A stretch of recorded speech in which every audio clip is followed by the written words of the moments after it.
You're not family anymore. The words still echo in my head, even after all these years. My sister Claire spat them at me as I lay in the hospital bed, my body aching from the bone marrow extraction that had just saved her daughter's life. I'm Esme, and that day marked both the end and beginning of everything I'd worked for. The irony wasn't lost on me.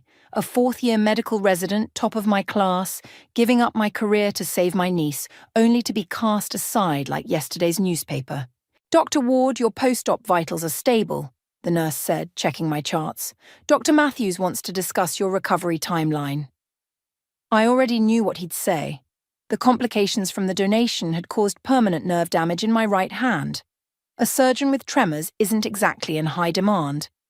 "Send him in," I managed, trying to sit up straighter despite the pain shooting through my back. Dr. Matthews entered, his face grave.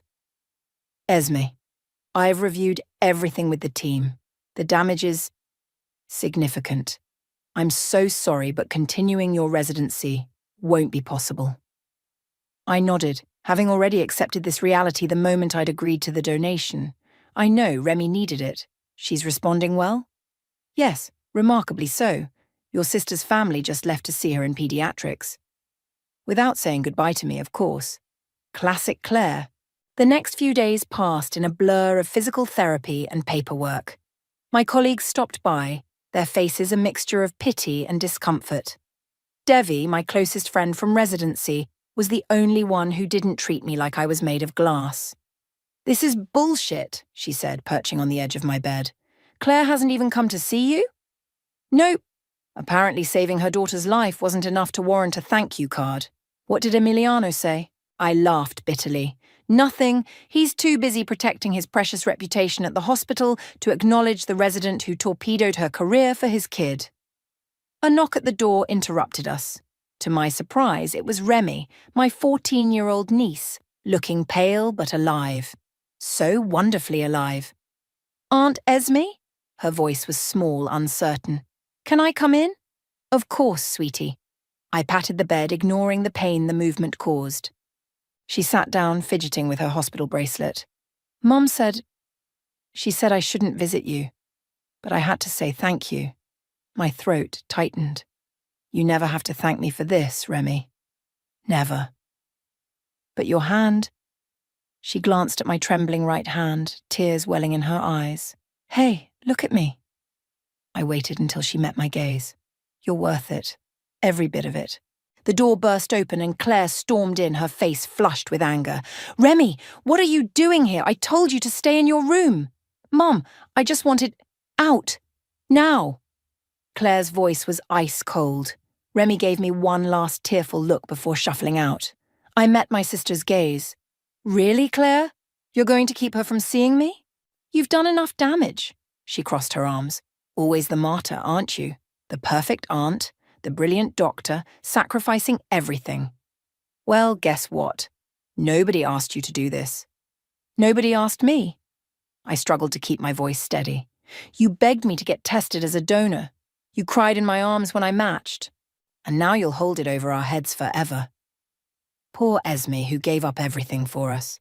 I won't have Remy feeling guilty her whole life because her aunt couldn't be a doctor anymore. "That's what this is about? Your pride? This is about moving forward. Clean breaks heal best. Isn't that what they taught you in medical school?" Her lips curved in a cruel smile.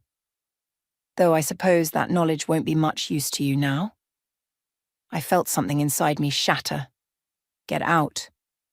"Gladly." "And Esme?" She paused at the door. "You're not family anymore. Stay away from us." After she left, I lay back, my hand trembling worse than ever as I pressed the morphine pump. The medicine dulled the physical pain, but nothing could touch the ache in my chest. That night, I made two decisions.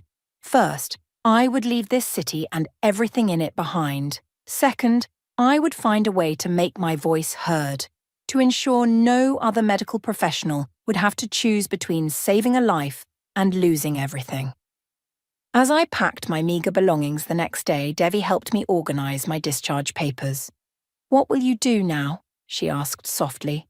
I looked at my shaking hand, then at the hospital room that had been my home for the past week. I'm going to change things. The whole system needs an overhaul, and I'm going to make it happen. How? I don't know yet, but I've got nothing left to lose, and everything to prove. I smiled grimly. And someday, Claire's going to realize exactly what she threw away. Little did I know then just how prophetic those words would prove to be. And that's why we need comprehensive protection for medical professionals who become patients themselves, I concluded, stepping away from the podium to thunderous applause. Another successful testimony before the State Health Committee. 7 years can change everything. The trembling doctor had become a force in healthcare policy, though my right hand still shook when I was nervous. You killed it in there. Reagan caught up with me in the hallway, her heels clicking against the marble floor. The committee members were practically eating out of your hand. Let's hope it translates to actual votes, I said, checking my phone. 3 missed calls from unknown numbers. Probably more desperate healthcare workers seeking advice. Any word on the Thompson bill? It's looking good. Your story about the resident who lost her license after developing PTSD from a workplace assault really moved them. I smiled grimly. Sometimes the truth is all you need. We headed to our favorite coffee shop across from the Capitol building. Reagan had been my rock these past few years, from the day she'd hired me as a healthcare policy consultant to now, when we ran our own advocacy firm together. Speaking of truth, Reagan stirred her latte. Have you seen the latest medical malpractice statistics? Don't tell me they're getting worse. Afraid so, especially in private practices where doctors are trying to handle too many patients. She pulled out her tablet. There's one case making headlines, a doctor named Emiliano. I choked on my coffee. Emiliano? As in Emiliano Stevenson. You know him? He's my former brother-in-law. I hadn't spoken his name in years. What kind of case? Multiple patients claiming negligence. It's not looking good for him. Reagan studied my face. Are you okay? You've gone pale. Before I could respond, my phone buzzed. Unknown number again. Something made me answer it. Is this Esme? The voice was familiar, yet different, older. Remy? My heart skipped a beat. Aunt Esme, I saw you on TV. Your speech about healthcare reform, you were amazing. I gripped the phone tighter, ignoring Reagan's concerned look. Thank you. How are you? I'm good. I'm actually pre-med now. She laughed nervously. Inspired by you, I guess. Remy, that's wonderful. My throat tightened. Does your mother know you're calling? No. Mom and Dad are. They're not doing great. The malpractice stuff. I've heard about it. I kept my voice neutral. Is that why you're calling? Sort of. Mom's been talking about reaching out to you. She thinks you might be able to help with your connections and everything. Of course she did. 7 years of silence, and now she needed something. Listen, Remy. I know it's not fair, she interrupted. What they did to you wasn't fair, but Dad might lose everything, and Mom? I've never seen her like this. I closed my eyes, remembering Claire's words. You're not family anymore. I have to go, Remy. Take care of yourself. Wait. I hung up, hands shaking worse than usual. Want to talk about it? Reagan asked quietly. Not really. I stood up. We should head back. The committee vote is in an hour. But Reagan wasn't letting it go. You know, your personal story is what makes you so effective. The doctor who sacrificed everything for family, only to be abandoned. It resonates with people. It's not a story, it's my life. Exactly. And now the universe is giving you a chance to write the ending. I laughed bitterly. What by helping the people who threw me away? By showing them exactly who you've become. Reagan leaned forward. Think about it. 7 years ago, you were a broken resident in a hospital bed. Now you're testifying before state committees, changing laws, saving careers. Let them see that. You want me to help Emiliano? After everything? I want you to do whatever will give you peace. She gathered her things. But remember, sometimes the best revenge isn't destroying your enemies. It's succeeding despite them.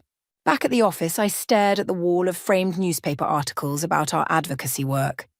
Former doctor transforms healthcare policy. Medical advocate wins landmark case. Healthcare reform champion speaks at national conference. My phone buzzed again. This time it was Claire's number. I let it ring 4 times before answering. Hello, Claire. Esme. Her voice was smaller than I remembered. I need your help. Funny how that works. I traced the tremors in my right hand. 7 years of silence, and now you need my help. Please, just meet with me. Let me explain. I thought about Remy, about karma, about revenge served cold. Okay, I said finally. Tomorrow, my office, 9 a.m. And Claire? Yes? Bring your checkbook. Nothing in life is free. You taught me that. I hung up before she could respond, a plan already forming in my mind. Claire wanted my help? Fine. But this time, I'd make sure she understood exactly what family loyalty cost. Claire arrived 10 minutes early, looking exactly as polished as I remembered, though worry had etched new lines around her eyes. She sat across from my desk, fidgeting with her designer handbag, a nervous tic she'd had since childhood. Nice office, she said, glancing at my credentials on the wall. You've done well for yourself. No thanks to you. I kept my voice professional, distant. Tell me about Emiliano's situation. It's bad. She pulled out a thick folder. 3 patients are claiming he missed crucial diagnoses. One of them. She swallowed hard. One of them died. And now you want me to what? Wave my magic advocacy wand and make it all go away? I want you to help me understand how to fight this. Her voice cracked. They're saying he was overwhelmed, taking too many patients to maintain our lifestyle. Like he chose money over proper care. Did he? Claire flinched. He's a good doctor. So was I. I held up my trembling right hand, until I chose family over career. Funny how life works out, isn't it? Esme, please, I know I hurt you. Hurt me? I laughed, the sound sharp enough to make her wince. You destroyed everything I had and then abandoned me. Because what? You couldn't handle feeling indebted to your little sister? I was wrong. The words exploded from her. Is that what you want to hear? I was wrong and proud and stupid, but right now my husband might go to jail. Our whole life is falling apart. I leaned back in my chair, studying her, the great Claire, finally admitting she was wrong. But was it genuine remorse or just desperation? Your whole life? I pressed the intercom. Reagan, bring in the file we discussed. Reagan entered moments later, handing me a manila envelope before giving Claire a cold look and leaving. What's that? Claire asked. An invoice. I slid it across the desk. For my services, both past and future. She opened it, her face paling. $2 million? Are you insane? Actually, I'm being quite reasonable. I ticked off points on my fingers. Lost medical career earnings. Student loans I'm still paying off for a degree I can't use. 7 years of therapy. Oh, and let's not forget the actual medical bills from the donation complications. We can't possibly. Can't? I pulled up some figures on my tablet. Your house is worth $1.5 million. Emiliano's practice before this scandal was valued at $3 million. Plus your investment portfolio. I smiled thinly. You can afford it. You're really going to make me pay for saving my daughter's life? No, Claire. I'm making you pay for what you did after I saved her life. I stood up, walking to the window. The donation was free. The betrayal, that comes with a price tag. And if we pay, her voice was barely a whisper, then I'll use every connection, every favor, every bit of influence I have to help Emiliano. I'm very good at what I do now, Claire. Just ask the medical board members who speed dial me for advice. A long silence followed. Finally, Claire reached for her phone. I'll need to talk to Emiliano. Take your time. But remember, the longer you wait, the more damage control will need to do. She stood up, clutching the invoice like it might bite her. You've changed. No, I've grown. There's a difference. I met her eyes. You taught me that family isn't about blood. It's about transactions. I'm just following your example. Mum? A voice from the doorway made us both turn. Remy stood there, looking uncertain. Remy? Claire's face darkened. What are you doing here? I asked Aunt Esme's secretary where her office was. Remy stepped inside, taller than I remembered, more confident. I thought maybe if we all talked. There's nothing to talk about, Claire snapped. We're leaving. Actually, I said quietly, I think Remy should stay. She's old enough to understand what's happening. She's a child. I'm not a child anymore, Mom. Remy's voice was firm. And I deserve to know why our family fell apart. Claire looked between us, her composure cracking. Fine. You want to know? Your aunt is trying to blackmail us. She'll only help Dad if we pay her $2 million. Is that true? Remy turned to me, hurt in her eyes. I met her gaze steadily. Sometimes the truth is more complicated than it seems. Ask your mother about the day I woke up from the donation surgery. We're leaving, now. Claire grabbed Remy's arm, but Remy pulled away. No, Mom. I want to hear everything. She sat down in the chair her mother had vacated. From both of you. I looked at my niece, seeing the same determination I'd once had in her eyes. Maybe this wasn't just about revenge anymore. Maybe it was about something more important, the truth. Okay, I said softly. Let's talk.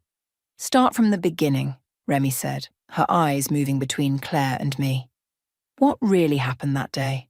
Claire sank back into her chair, defeated. Your father was at a conference. I was alone when the doctors said you needed a bone marrow donor immediately. And I was the only match, I added, watching Claire's face. Do you remember what you said to me, Claire, when you came to my apartment that night? Don't. Claire's voice was barely a whisper. No, I think Remy needs to hear this. I turned to my niece. Your mother came to me crying, saying she'd do anything, give anything if I'd help save you. Mom? Remy's voice was soft. I was desperate, Claire said. You were dying. What was I supposed to do? Tell her what happened next, I pressed. Tell her why you turned your back on me. Claire's hands twisted in her lap. I couldn't handle it. Seeing you there in that hospital bed, knowing you'd given up everything for us, the way everyone praised you, called you a hero, even Emiliano. Even Emiliano what? Remy asked. He said we owed her everything, Claire spat. That she was the better person, the better doctor. Do you know what it's like having your husband admire your sister more than you? I laughed bitterly. So that's what this was about? Your jealousy? It was about survival. Claire stood up, pacing. You don't understand what it's like living in your shadow. Perfect Esme, top of her class, everyone's favourite, and then you had to go and be the hero too. I did it for Remy. Did you? Claire whirled on me. Or did you do it because that's who you are? Saint Esme, always doing the right thing, making the rest of us look small in comparison. Stop it! Remy's voice cut through our argument. Just stop. She pulled something from her bag, a worn notebook. I found this last week when I was looking for Dad's old medical records. She opened it, revealing Claire's handwriting. It's Mum's diary from that time. Want to know what it really says? Claire went pale. Remy, don't. Esme's surgery was today, Remy read. The doctors said there were complications. She might never operate again. I can't bear to face her. How can I live with myself, knowing I let her sacrifice everything? It's better to push her away than watch her resent us for destroying her future. Silence filled the room. I stared at Claire, who had collapsed back into her chair, tears streaming down her face. You didn't push me away because you were jealous, I said slowly. You did it because you felt guilty. I couldn't stand it, Claire whispered. Every time I looked at you, I saw what we'd taken from you. It was easier to make you the villain than live with that guilt. So you made me think you hated me? That I meant nothing to you? I thought you'd move on. Build a new life. Be free of us and what we'd done to you. Remy stood up, moving between us. And now you need her help again. But this time, you're going to do it right. Aren't you, Mom? Claire looked up at her daughter, then at me. The invoice. I'll pay it. Whatever it takes. Not because you're blackmailing us, but because it's what we owe you. What I owe you. I felt something shift inside me, like a weight I'd carried for 7 years was finally lifting. Keep your money. What? I said keep it. I pulled out my tablet. But here's what we're going to do instead. I'll help with Emiliano's case, but on one condition. Name it, Claire said. We're going to set up a foundation for medical professionals who suffer career-ending injuries while saving others. The money you would have paid me will fund it instead. Remy's face lit up. That's perfect. Dad can be on the board. It would help his image with the medical community too. And, I added, looking directly at Claire, you and I are going to work on it together. No more running away. No more guilt. Just two sisters trying to make something good out of our past. Claire wiped her eyes. You'd do that? After everything? Family is complicated, I said, thinking of Reagan's words about revenge and success. But maybe it's time we both stopped letting pride and fear tear us apart. Remy moved to hug me, then hesitated. Is it okay if I pulled her close, feeling tears prick my own eyes. Always. Claire watched us, her expression a mixture of regret and hope. I don't deserve your forgiveness. Probably not, I agreed. But Remy deserves to have her family whole again, and maybe that's worth more than any revenge I could take. My phone buzzed. Reagan, probably wondering if I needed backup. I ignored it, focusing instead on the two people in front of me. We had a lot of work ahead, both with Emiliano's case and rebuilding our relationship. But for the first time in 7 years, I felt like we might actually have a chance. The malpractice charges are worse than we thought, Reagan announced, spreading files across my desk. 2 weeks had passed since Claire's visit, and we'd been digging deep into Emiliano's case. How much worse? I asked, scanning the documents. 3 more patients have come forward. One claims Emiliano prescribed medication without checking their allergy history. Another says he missed obvious cancer symptoms for months. I rubbed my temples. Where's Emiliano now? At the hospital, trying to keep his privileges. Reagan hesitated. Esme, are you sure you want to help him? These allegations, they're not just paperwork errors. Before I could respond, Remy burst into my office, her face flushed. Aunt Esme, I need to tell you something about Dad's practice. Remy, shouldn't you be in school? This is more important. She dropped her backpack and pulled out her phone. I've been helping at Dad's office after school, scanning old files. Look what I found. She showed us a series of text messages between Emiliano and his office manager. My stomach dropped as I read them. He knew, I said quietly. He knew he was taking too many patients, cutting corners. Remy nodded, tears in her eyes. The office manager warned him multiple times, but Dad kept saying they needed the money to maintain their lifestyle. Mum's shopping, my private school, their vacation home. Does your mother know about this? No, she just thinks he was overworked. Remy sat down heavily. I don't know what to do. I love Dad, but people got hurt. Reagan cleared her throat. I'll give you 2 a minute. She squeezed my shoulder as she left. I studied my niece's face, seeing the same moral struggle I'd faced as a resident. You did the right thing, showing me this. Did I? It feels like betrayal. Sometimes doing the right thing feels wrong. I held up my trembling hand. When I agreed to the bone marrow donation, I knew there were risks. But I couldn't live with myself if I'd chosen my career over your life. And now, can you live with exposing Dad's mistakes? The question is, can he live with hiding them? I moved around the desk to sit beside her.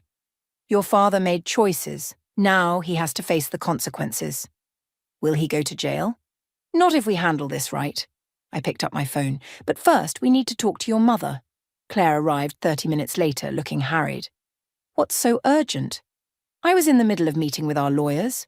Sit down, I said gently. There's something you need to see. As Claire read through the messages, her face went from confused to horrified. No, she whispered. He couldn't. Mom, Remy reached for her hand. I think maybe this is partly our fault too. What do you mean? The pressure to maintain our lifestyle, the constant spending.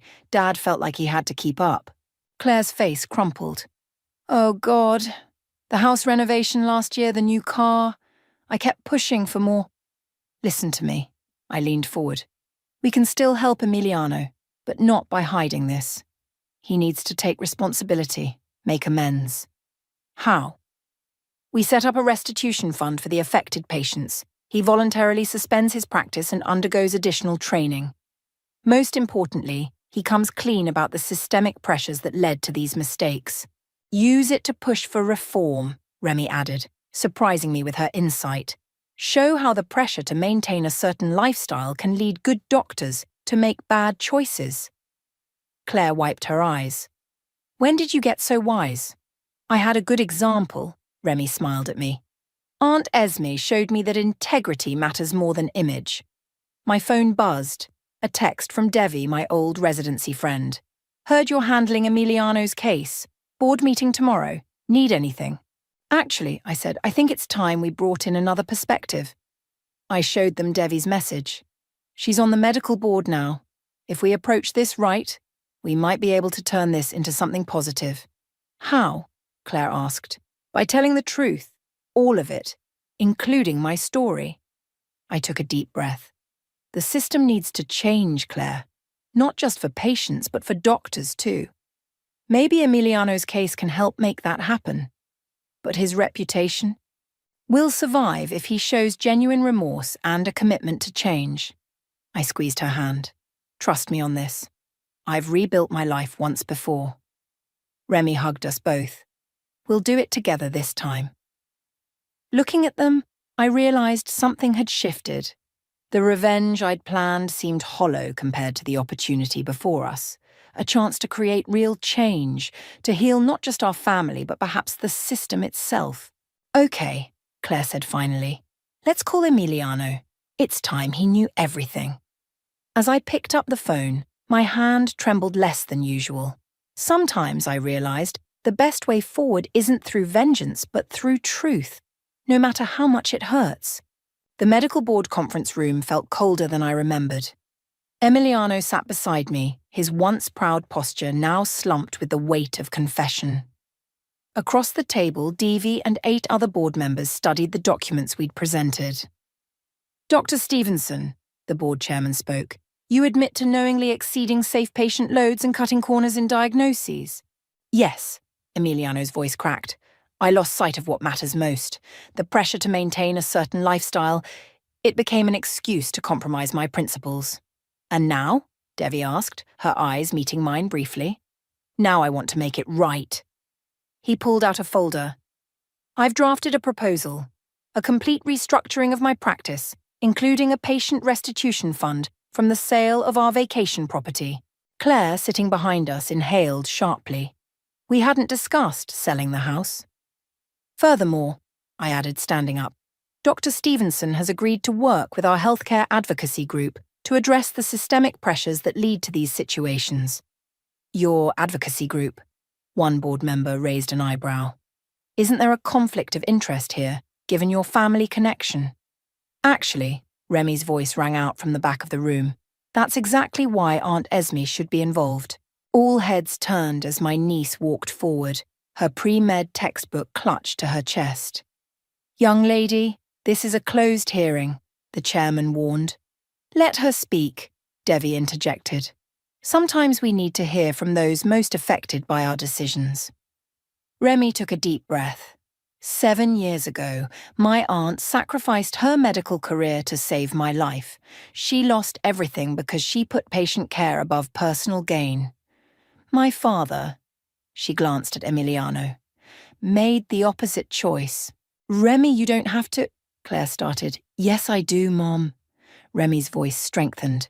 I'm studying to be a doctor because of both of them, because Aunt Esme showed me what integrity looks like, and because Dad's mistakes showed me how easily good doctors can lose their way.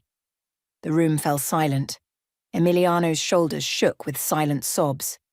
The question before us, the chairman said finally, is whether Dr. Stevenson should lose his license permanently.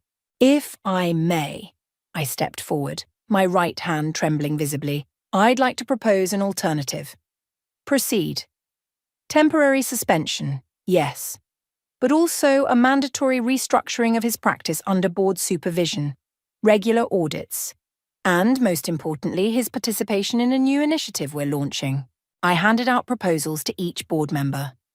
The Medical Professional Protection Program, a foundation dedicated to supporting healthcare workers facing ethical dilemmas and preventing the circumstances that lead to compromised care.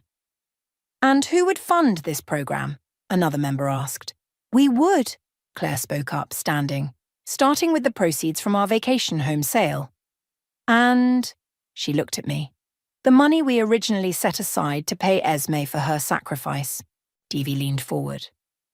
You were going to pay her? After 7 years? $2 million, I said quietly. The estimated cost of my lost medical career.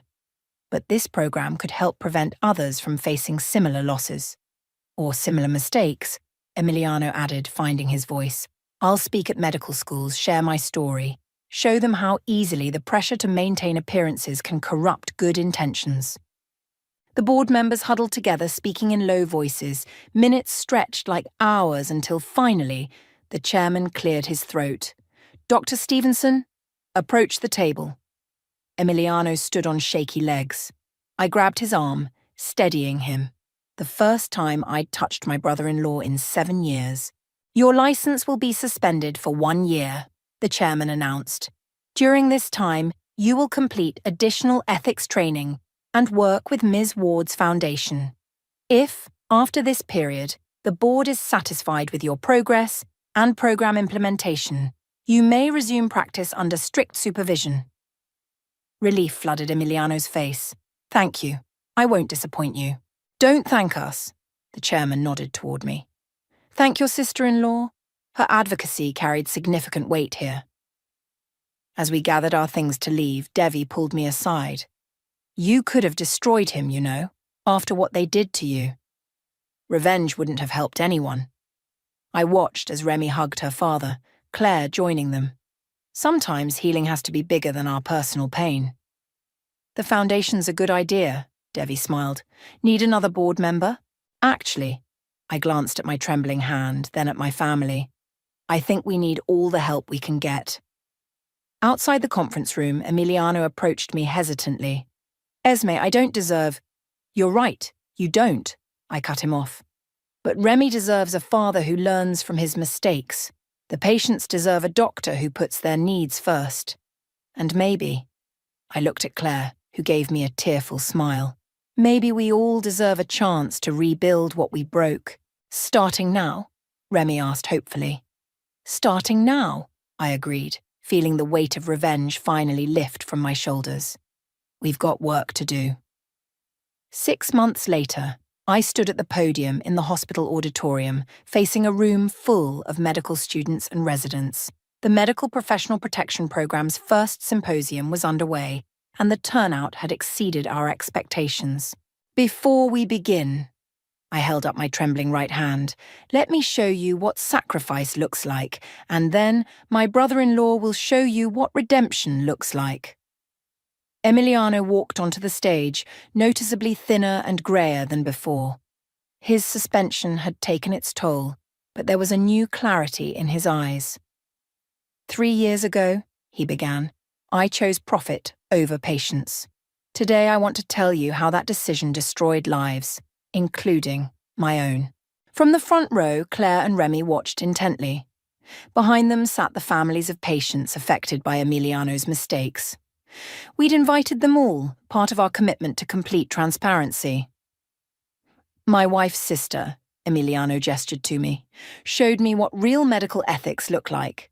She gave up everything to save my daughter, and how did we repay her? By turning our backs when she needed us most? A woman in the audience stood up. My husband died because you were too busy to notice his symptoms. How do you sleep at night? The room went silent. This was the moment we'd prepared for, but it still felt like a punch to the gut. I don't, Emiliano answered honestly. Not really. Every night I see your husband's face. I see all their faces. That's why we created this program, not to erase our mistakes, but to prevent others from making them. Tell them about the changes, I prompted gently. Right. He straightened his shoulders. Every patient affected by my negligence has received full compensation from the sale of my properties. But more importantly, we've implemented a new patient care model. Reagan clicked to the next slide, showing our restructured clinic design. No doctor in our network will handle more than the recommended patient load, Emiliano continued. We've established mandatory rest periods, peer review systems, and ethical oversight committees. Another audience member spoke up. But how will you maintain profitability? We won't, Claire stood up. Not the way we used to. We've downsized our life, sold our excess properties. Medicine isn't about getting rich, it's about helping people. I watched my sister address the crowd, marveling at how much she'd changed. The designer clothes were gone, replaced by simple business attire. The arrogance had given way to humility. My sister taught me that, Claire added, turning to me. Sometimes the most valuable things in life aren't things at all. Remy joined us on stage for the next part. As a pre-med student, she began, I'm learning that medicine is about choices. Every day, doctors choose between what's easy and what's right. Which brings us to our announcement, I took over. The Medical Professional Protection Program is launching a scholarship fund for medical students who demonstrate exceptional ethical standards and for doctors who need support choosing patient care over profit. Devi stood up from her seat on the medical board panel. The board has agreed to integrate this program into our licensing requirements. Every doctor in the state will need to complete ethics training through the foundation. The rest of the symposium passed in a blur of questions, discussions, and tearful reconciliations between Emiliano and his former patients. By the end, even the woman whose husband had died approached him. I don't forgive you, she said quietly, but I appreciate what you're trying to do here. Make sure it matters. Later, as we packed up our materials, Reagan nudged me. Look at that. Across the room, Remy was showing Claire and Emiliano her latest anatomy test, a perfect score. Following in your footsteps, Reagan smiled. No, I shook my head. She's creating her own path, a better one. Speaking of paths, Claire joined us. The real estate agent called. The vacation house sold. The funds will be transferred to the foundation tomorrow. And the beach condo? I asked. Listed yesterday. She touched my arm. We really are changing, Esme. I know it doesn't make up for the past, but maybe it's not about making up for the past, I interrupted. Maybe it's about building a better future. Emiliano approached, holding a stack of business cards. 4 more hospitals want to implement our program, and 2 malpractice lawyers want to refer their clients to ours for mediation. Good, I nodded. The more we expand, the more people we can help. Help begins at home, Remy announced, joining our circle. Family dinner tonight? I'm cooking. You cook? I raised an eyebrow. Well, I order really good takeout, she grinned. Come on, Aunt Esme, we've got 7 years of family dinners to make up for. Looking at them, my once broken family now piecing itself back together, I felt something I hadn't expected. Peace. The revenge I'd planned had transformed into something far more powerful. Redemption. Okay, I smiled, gathering my things. But first, let's finish what we started here. We've got a healthcare system to fix. One ethical decision at a time, Emiliano added softly. Together, Claire squeezed my hand. My right hand still trembled, but now it felt less like a reminder of what I'd lost, and more like a symbol of what we'd found, a way to turn our worst moments into something meaningful. The morning sun streamed through my office windows as I reviewed the latest foundation reports. A knock at the door made me look up. Ready for the board meeting? Reagan asked, tablet in hand. Almost. Just checking these final numbers. I smiled at the figures on my screen. We've helped 38 doctors avoid burnout this quarter alone. Make that 39, Devi walked in, dropping a file on my desk. Remember Dr. Thomas from pediatrics? She was about to quit medicine after losing a patient. Our program got her the support she needed. And now? Back at work with a manageable patient load and twice-weekly counselling, Devi grinned. She says you inspired her. My phone buzzed. A text from Claire. Emiliano's first day back. Nervous but ready. Thank you. Before I could respond, Remy burst in, waving a letter. I got in. Full scholarship to medical school. What? I jumped up to hug her. That's amazing. The ethics board was particularly impressed with her essay, Devi winked. Something about learning integrity from her aunt. And resilience from her dad, Remy added. He's different now, you know. The suspension changed him, changed all of us. Speaking of change, Reagan checked her watch. We should head to the boardroom. The governor's waiting. I gathered my materials, including the trembling hand exercises my physical therapist had designed. The tremors would never fully disappear, but I'd learn to work with them, not against them. The boardroom was packed. The governor sat at the head of the table, flanked by state health officials. Claire and Emiliano were there too, along with several doctors who'd been through our program. Ms. Ward, the governor began, your foundation has transformed healthcare ethics in our state. We'd like to implement your model nationwide. Nationwide? I glanced at Reagan, who nodded encouragingly. The statistics speak for themselves, a health official interjected. Malpractice rates down 40%, doctor retention up 60%, patient satisfaction at record highs. But more importantly, Emiliano stood up. We're saving lives, both patients and doctors. That's why we're here, the governor continued. We want to establish similar programs in every state, with you heading the national initiative. I felt everyone's eyes on me. I'm honored, but before you answer, Claire interrupted, there's something you should see. She nodded to Remy, who pulled up a video on the main screen. My breath caught as faces filled the display, doctors we'd helped, patients who'd received better care, families who'd found closure. You turned our family's darkest moment into light, Claire's voice cracked. Now you can do the same for others. The thing is, I said slowly, I couldn't have done any of this alone. I looked around the room. Reagan's strategic brilliance, Devi's medical board connections, Claire's financial expertise, Emiliano's cautionary tale, Remy's fresh perspective. We succeeded because we worked together. So that's a yes? The governor asked. That's a we'll do it as a team. I held up my trembling right hand. This reminder of sacrifice. It's also a symbol of strength. Not just mine, but everyone who chooses integrity over ease, ethics over profit, healing over harm. I have one condition, Emiliano spoke up. The program must always include the patient families, their stories, their pain, their healing. It's essential. Agreed, the governor nodded. We'll start implementation next month. As the meeting concluded, Remy pulled me aside.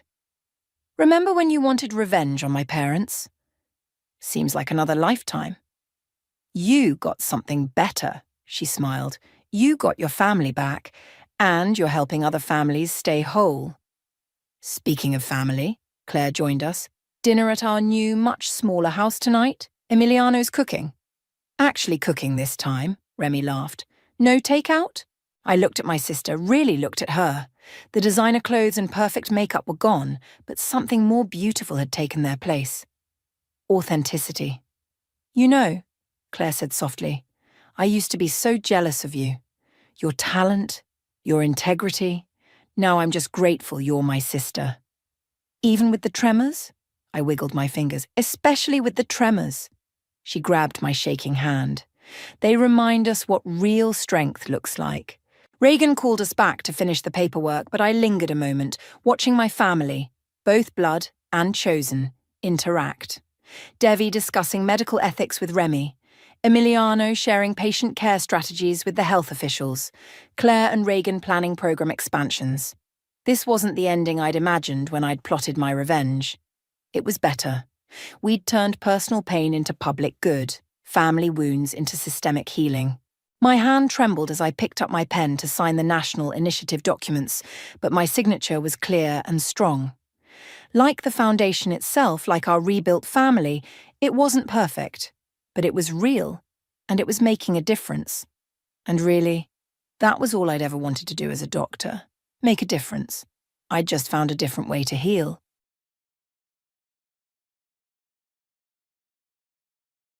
While I was absorbed in my duties as a materials manager, an unexpected email disrupted my focus. Michael, with unsettling calm, divulged his newfound affection for another and his decision to embark on a fresh chapter with her. He further disclosed his intention to claim the luxury car we'd recently financed under my name, disregarding my pleas to reconsider. The conversation ended abruptly, and soon, Michael vanished with his new partner, burdening me with a hefty debt. This unforeseen predicament was something Ava, at 33, could never have fathomed. Our family of 3, inclusive of our astute 12-year-old son, John, was blindsided. John's early demonstrations of wisdom, engaging in complex discussions and critiquing articles, stood in stark contrast to Michael's inconsistency. Despite never managing to secure stable employment, Michael had somehow sustained a steady income over the past 4 years, urging us to create lasting family memories. This led us to invest in a $38,000 camper van. However, my responsibility for the loan arose from Michael's failure to satisfy the financial institution's criteria.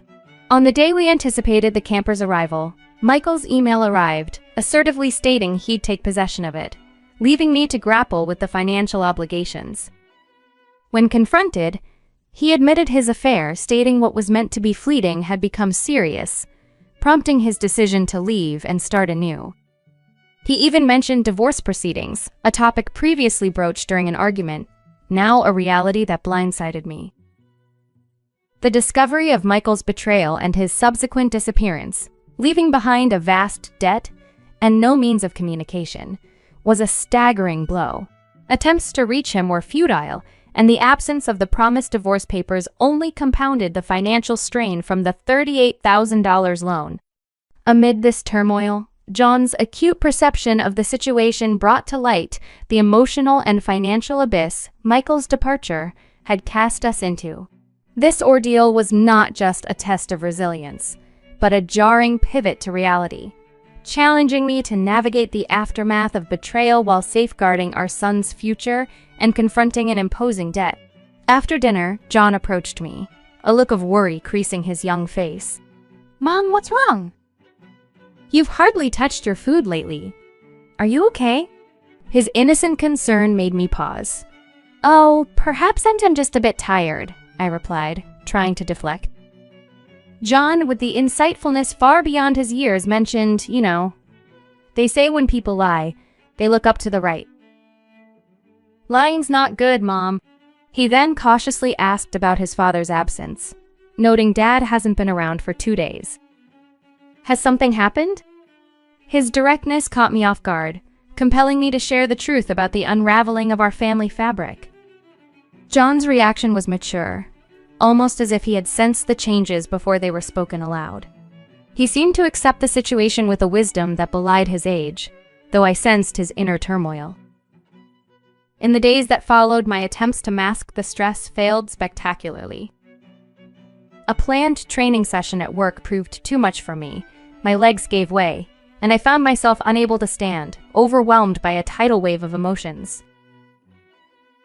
My colleagues' voices of concern echoed around me as I succumbed to the physical manifestation of my distress, collapsing into darkness. Awakening in the hospital, I was informed of the need for thorough medical evaluations. The reality of my situation, lying in a hospital bed with an IV drip, prompted tears I couldn't hold back. John's sudden entry, face etched with worry, forced me to quickly dry my eyes. His fear was palpable as he asked, "It's not serious, is it?" "You're not going to die, right?" Assuring him of my survival, I was touched by his bravery and the maturity he displayed, despite being only a child. The concern in his voice when he mentioned the call from his teacher about my hospitalization reminded me of the resolve I needed to muster. Despite the diagnosis revealing a more serious condition than I anticipated, John's presence and our shared determination inspired a newfound strength in me. My resolve to recover for both our sakes became unshakable. The ordeal brought to light the depth of our bond and the resilience we could muster together, facing the future with courage and an unbreakable will. After the doctor confirmed my fears with a diagnosis of a severe illness, urging immediate surgery, I found myself in a whirlwind of medical procedures. The recovery period blurred by, marking a month since Michael's departure. Upon my return, a stark reminder of our financial predicament awaited in the mailbox a demand notice for the car loan, which was supposed to be auto-deducted. The shock deepened when I discovered our account, once flush at $45,000, had dwindled to a mere $29.90.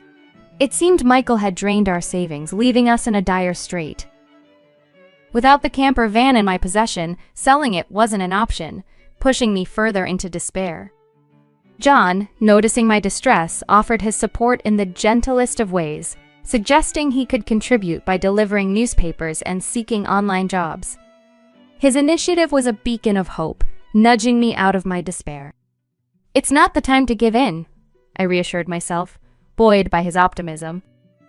We even hatched a plan to reclaim the camper van, leveraging a piece of modern technology, a kid's cell phone with GPS we had gotten for John, which could track the van's location. This plan, born from necessity and John's ingenious suggestion, opened a new chapter for us. It was a strategy neither of us had considered before, offering a sliver of hope in a seemingly hopeless situation. With the GPS app, we could monitor the van's whereabouts, a crucial first step in our quest to retrieve what was rightfully ours. This ordeal had not only tested our resilience, but had also brought us closer, uniting us in a common goal. Caught in a web of worry over Michael potentially slipping away with mere excuses, John's confidence shone through with a reassuring smile. "Don't fret, Mom. I've already thought ahead," he declared, leaving me in awe of his foresight and independence. In my time of vulnerability, hospitalized and fraught with worry, John had crafted a plan so astute it was beyond my imagination. His initiative not only demonstrated his remarkable intelligence, but also his deep understanding of the situation, including Michael's new relationship. Emboldened by John's clever approach, we resolved to confront Michael, transforming our adversity into a teachable moment for him. "We're stronger together, and now's our time to act," I mused, filled with a newfound sense of invincibility thanks to my son's support. Merely 3 days later, my phone buzzed with Michael's voice on the other end, pleading for assistance amidst a police inquiry linked to our report of the stolen van. Without hesitation, John and I headed to the forest park, where we found Michael, flustered and cornered by the law. Upon our arrival, I requested a private conversation, dismissing the police momentarily. Michael, trapped in the awkwardness of our gaze and that of onlookers, hastily invited us into the vehicle where his mistress sat defiantly. Yet, her presence paled in comparison to the matter at hand. "Why are the police involved?" Michael queried, genuinely confused. "It's quite simple," I explained. "The van, which you so casually claimed, was reported stolen. After all, it's in my name, not yours." Michael's misconception that spousal disagreements were beyond legal reproach was quickly dismantled by the reality of his actions. This encounter was not just about reclaiming what was ours, but about teaching Michael the consequences of betrayal and recklessness. Our preparation and John's strategic thinking had turned the tables, showcasing that even in the face of betrayal, resilience and unity could pave the way to justice and empowerment. In a world where Michael believed misunderstandings between spouses were beyond the law's reach, his views quickly unraveled. "Remember the divorce you initiated? It means we're no longer connected, making it illegal for you to use a vehicle registered in my name without consent," I explained, correcting his naive perspective. John, with his acute insight, had pieced together this truth, showcasing wisdom beyond his years. Michael attempted to justify his actions by claiming he had merely borrowed the car temporarily. "Is that so? Well, I need my vehicle back now, if you wouldn't mind," I said, extending my hand for the keys, which Michael handed over, albeit with hesitation. Then John, one a blend of curiosity and disappointment, asked, "Why would you leave us for her?" Michael stumbled for words while his mistress, Sophia, interjected with a vain attempt to justify their earlier affair. However, John's firm tone quickly silenced her, insisting on an answer from Michael. When pressed further, Michael reluctantly shared how their affair began and evolved, leading to his decision to leave with Sophia, who was now expecting. "And the van? Why take it?" I probed, already knowing part of the answer thanks to the GPS app we had installed on both our phones as a safety measure after John's hiking incident. This tool had unexpectedly provided us with real-time updates on Michael's whereabouts, revealing his misuse of the van. This revelation marked a pivotal moment, where our preparedness and John's strategic thinking shifted the balance, highlighting the importance of accountability and the unforeseen power of technology in uncovering truths. Discovering John had feigned getting lost on our hike to justify needing a cell phone left me in awe of his cunning strategy. His actions, driven by a hunch about his father's dubious behavior, led to a master plan to keep tabs on Michael. "You're quite the strategist," I marveled, even as I half-joked about his chilling foresight. Michael, once confronted with John's unvarnished truth, could find no words to defend himself. In stark contrast, John's matured ability to articulate and stand firm in his convictions provided me with a surge of maternal pride and determination to correct the wrongs.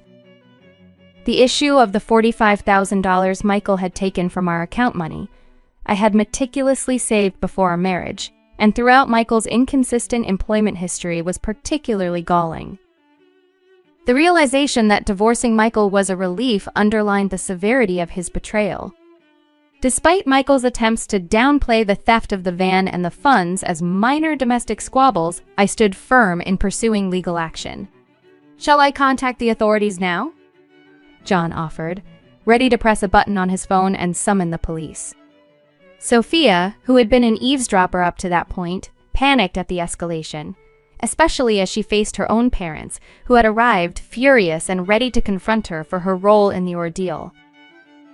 Her attempt to exit the van was met with her parents' vehement disapproval, expressed in shouts that filled the air. "I'm sorry. Don't be so upset," she pleaded, looking for sympathy where there was none to be found. I had taken the initiative to inform her parents of the situation, spurred by John's visit to Michael's workplace during my hospital stay. There, he had shared our family's plight, prompting an investigation that led to Sophia's parents being notified. The confrontation was not just a revelation of Michael and Sophia's deceit, but a testament to the lengths John and I would go to seek justice and protect our family's well-being. It underscored the importance of accountability and the strength found in facing one's adversaries, no matter the complexity of the web they weave. After witnessing my collapse and John's visibly shaken state, Michael's colleagues grew suspicious of Sophia, who had abruptly exited their lives alongside Michael. Their suspicions were fueled by photographs and office gossip suggesting an intimacy between Michael and Sophia, painting a vivid picture of their clandestine relationship to everyone at the office. Armed with Sophia's parents' address, courtesy of these concerned colleagues, John and I sought to confront the uncomfortable truths head-on. The revelation led to a dramatic confrontation, with Sophia's parents outraged and red-faced, demanding answers for the deceit that had entangled their daughter with Michael. I recounted the sordid tale to them, detailing the events that led to our current predicament. The discussion took a sharp turn when I questioned the timing of Sophia's pregnancy, highlighting discrepancies that suggested the child couldn't be Michael's. Michael, blindsided by this revelation, stared in disbelief, the reality of the situation unraveling before him. Sophia attempted to deflect, but the tensions escalated into a heated argument between her and Michael, with each trying to shift the blame. Their quarrel laid bare the depth of their deception, witnessed by all present. As night descended and the police arrived, bathed in the glow of their red lights, Michael oscillated between denial and contrition, ultimately pleading for mercy and vowing to reform. Yet, John's astute observation that genuine change is a rare commodity among the willfully errant resonated, deeply determined to hold Michael accountable. I insisted on the importance of facing the consequences of his actions, underscoring our resolve to navigate the aftermath with dignity and justice. In this moment of clarity, our path forward became illuminated, starkly defined against the backdrop of betrayal and the pursuit of redemption. The assurance of financial restitution didn't faze me. I was clear that Michael should settle his debts only after facing the consequences of his actions. In a stroke of practicality, I had even secured a position for him, ensuring a steady income to fulfill his obligations, including child support for John and the hefty sum he pilfered from me. As for Sophia, her role as more than just a bystander in this saga was undeniable, and I didn't shy away from holding her accountable for her part in the theft. Despite her plea for assistance, Sophia found no sympathy from her parents, who sternly renounced any ties with her due to the trouble she had caused. The loss soon whisked Michael and Sophia away, their futures uncertain but decidedly burdened by the financial restitution they owed me, meticulously arranged through legal channels. The $45,000 in damages was just the start. Michael's agreement to pay monthly child support and the garnishment of his wages to cover these and other related expenses marked the beginning of a long road to amends. Selling the camper van not only liberated me from the loan, but also signified a break from the past, enabling me to focus on recovery and the future. With each passing day, my strength returned, bolstered by a renewed commitment to my work and the unwavering support of John, who took on household responsibilities with a mature enthusiasm.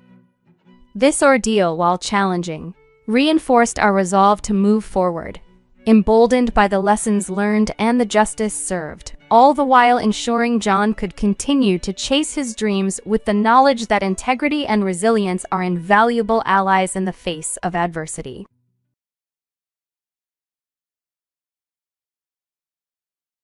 I was stunned and hurt when I was told abruptly, "We don't need you anymore, get out." These harsh words came not just from my sister but were echoed by my parents, making me feel utterly unwelcome in my own family.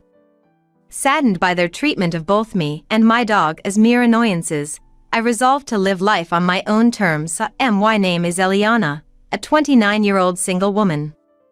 I'm a web analyst, a job that affords me the flexibility to work from anywhere with just a laptop.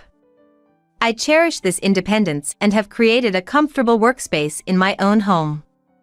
Despite enjoying such a fulfilling career, my peaceful work environment was disrupted 3 years ago when my parents decided to visit. As they walked into my house, they began to remark on its size and potential for them to move in.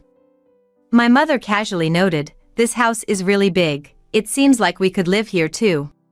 My father agreed, suggesting there was even a spare room and that it was wasteful for me to live alone in such a nice place. They concluded without my consent that they would move in that weekend. I was taken aback by their audacity and immediately expressed my objections, stating, "Wait a minute, I have no intention of living with you guys." My father, red-faced with anger, accused me of taking over the house, which I had actually received from my uncle who favored me. He insinuated that I had maneuvered to claim the property unethically, though in reality, my uncle had simply allowed me to use it as I wished. The truth was, the family home was deteriorating and needed extensive repairs that were unaffordable on my father's modest salary. This financial strain led them to fixate on my house as a new residence. They had already decided to sell their place, assuming they had no other options. Despite their plans, I was determined not to let them force me out of my own space, setting the stage for a significant conflict about boundaries and independence within our family. Feeling a sense of obligation, I couldn't just abandon my parents. With mixed feelings, I agreed to let them move in with me. However, as soon as they settled in, the atmosphere became tense with their constant critical remarks. "Eliana, you're already over 27, aren't you? Don't you have any plans of getting married?" my mother would often sneer. "I'm currently focused on my career," I would respond, trying to keep the peace, yet their comments persisted, "Keep talking like that, and you'll never get married. Why don't you try to be more like your sister?" Their references to my sister, who was married but not exactly thriving in her relationship, only added to the tension. "I'm perfectly fine as I am," I'd retort, but that didn't stop my mother from interrupting. "Don't speak ill of your sister like that. Unlike you, she's married and works for a company, she chided. I might not be married, but I'm successfully self-employed, I defended myself, growing tired of their narrow views. I'm not just playing around on my computer. I earn my income through legitimate, hard work. How dare you talk back to your mother? You really are the complete opposite of your sister, my father would join in, shaking his head in disapproval. This was the norm in our household, my parents constantly comparing me unfavorably to my sister. While she had a traditional office job, albeit a temporary one, I was actually doing quite well financially with my freelance career. It seemed my parents, from an older generation, couldn't quite understand or value the concept of working from home. Then, one day, as I was preparing dinner in place of my often unhelpful parents, the doorbell rang unexpectedly. It was my sister, Victoria, standing there with a mountain of luggage. "Victoria, what's going on?" I asked, surprised by her sudden appearance. "Long time no see, Eliana." "This is sudden, but I'll be living here from today," she announced, leaving me speechless. "Huh? What a large house. If Uncle was going to give it to someone, he should have given it to me," she continued, staking her claim without prior discussion. "Whoa, hold on. Living here from today?" "I didn't hear anything about this," I responded, completely taken aback. "Didn't Mom and Dad tell you? I got divorced. So, I'll be counting on you from today," she explained, expecting immediate acceptance. This unexpected turn of events added another layer of complexity to my already strained family dynamics, forcing me to navigate these challenging relationships while trying to maintain my own peace and autonomy in the home that was meant to be my sanctuary. Despite my reservations, my sister Victoria brazenly marched upstairs and claimed an empty room as her own, with our parents' full support. My protests fell on deaf ears. It seemed nothing I said would change their minds. From then on, my stress levels began to soar. Since her divorce, Victoria had left her job and spent her days gossiping with our mother, often at my expense. "Hey Mom, isn't this dress cute?" she would ask, holding up a flashy new outfit. "Oh yes indeed, Victoria. You're so pretty, it will definitely suit you," Mom would reply admiringly. "Do you think so too? It's totally not something Eliana would wear, right?" Victoria would add, poking fun at my simpler style. "Well, Eliana is a bit plain, you see. That's why she can't get hired anywhere. All she can do is play online at home," Mom would say, not bothering to lower her voice. Standing nearby as I prepared dinner, I could hear every word. I longed to respond, to defend myself, but I knew that reacting would only delight them. So, I chose to keep silent, not giving them the satisfaction they sought. Then, one day, a friend of mine announced that her dog had a litter of 4 puppies. I decided to adopt one, a decision that brought a spark of joy into my routine.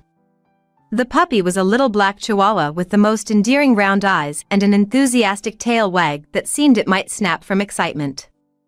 I named him Coco. Having a chihuahua had been a childhood dream of mine. Working from home can be isolating, and I thought Coco would provide some much-needed companionship. "From today onwards, you're Coco, okay?" I told him as he responded with a cheerful woof.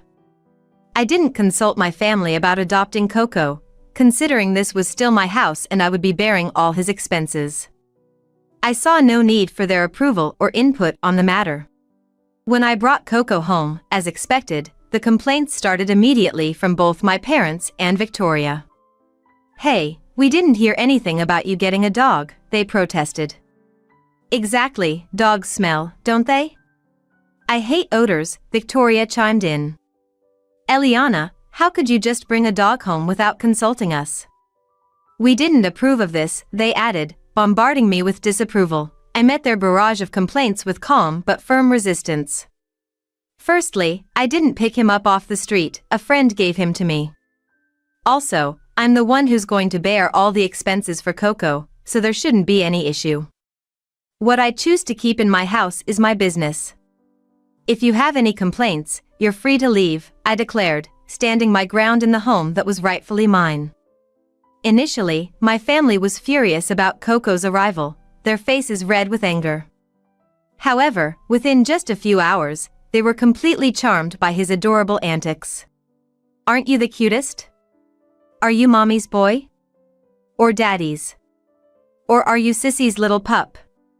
Look over here, sweetheart, they cooed. Their sudden shift from rage to affection made me wonder if their initial anger was just a fleeting illusion. Coco quickly became the center of attention in our household. His presence somehow softened their usual harshness towards me, and life at home became more bearable.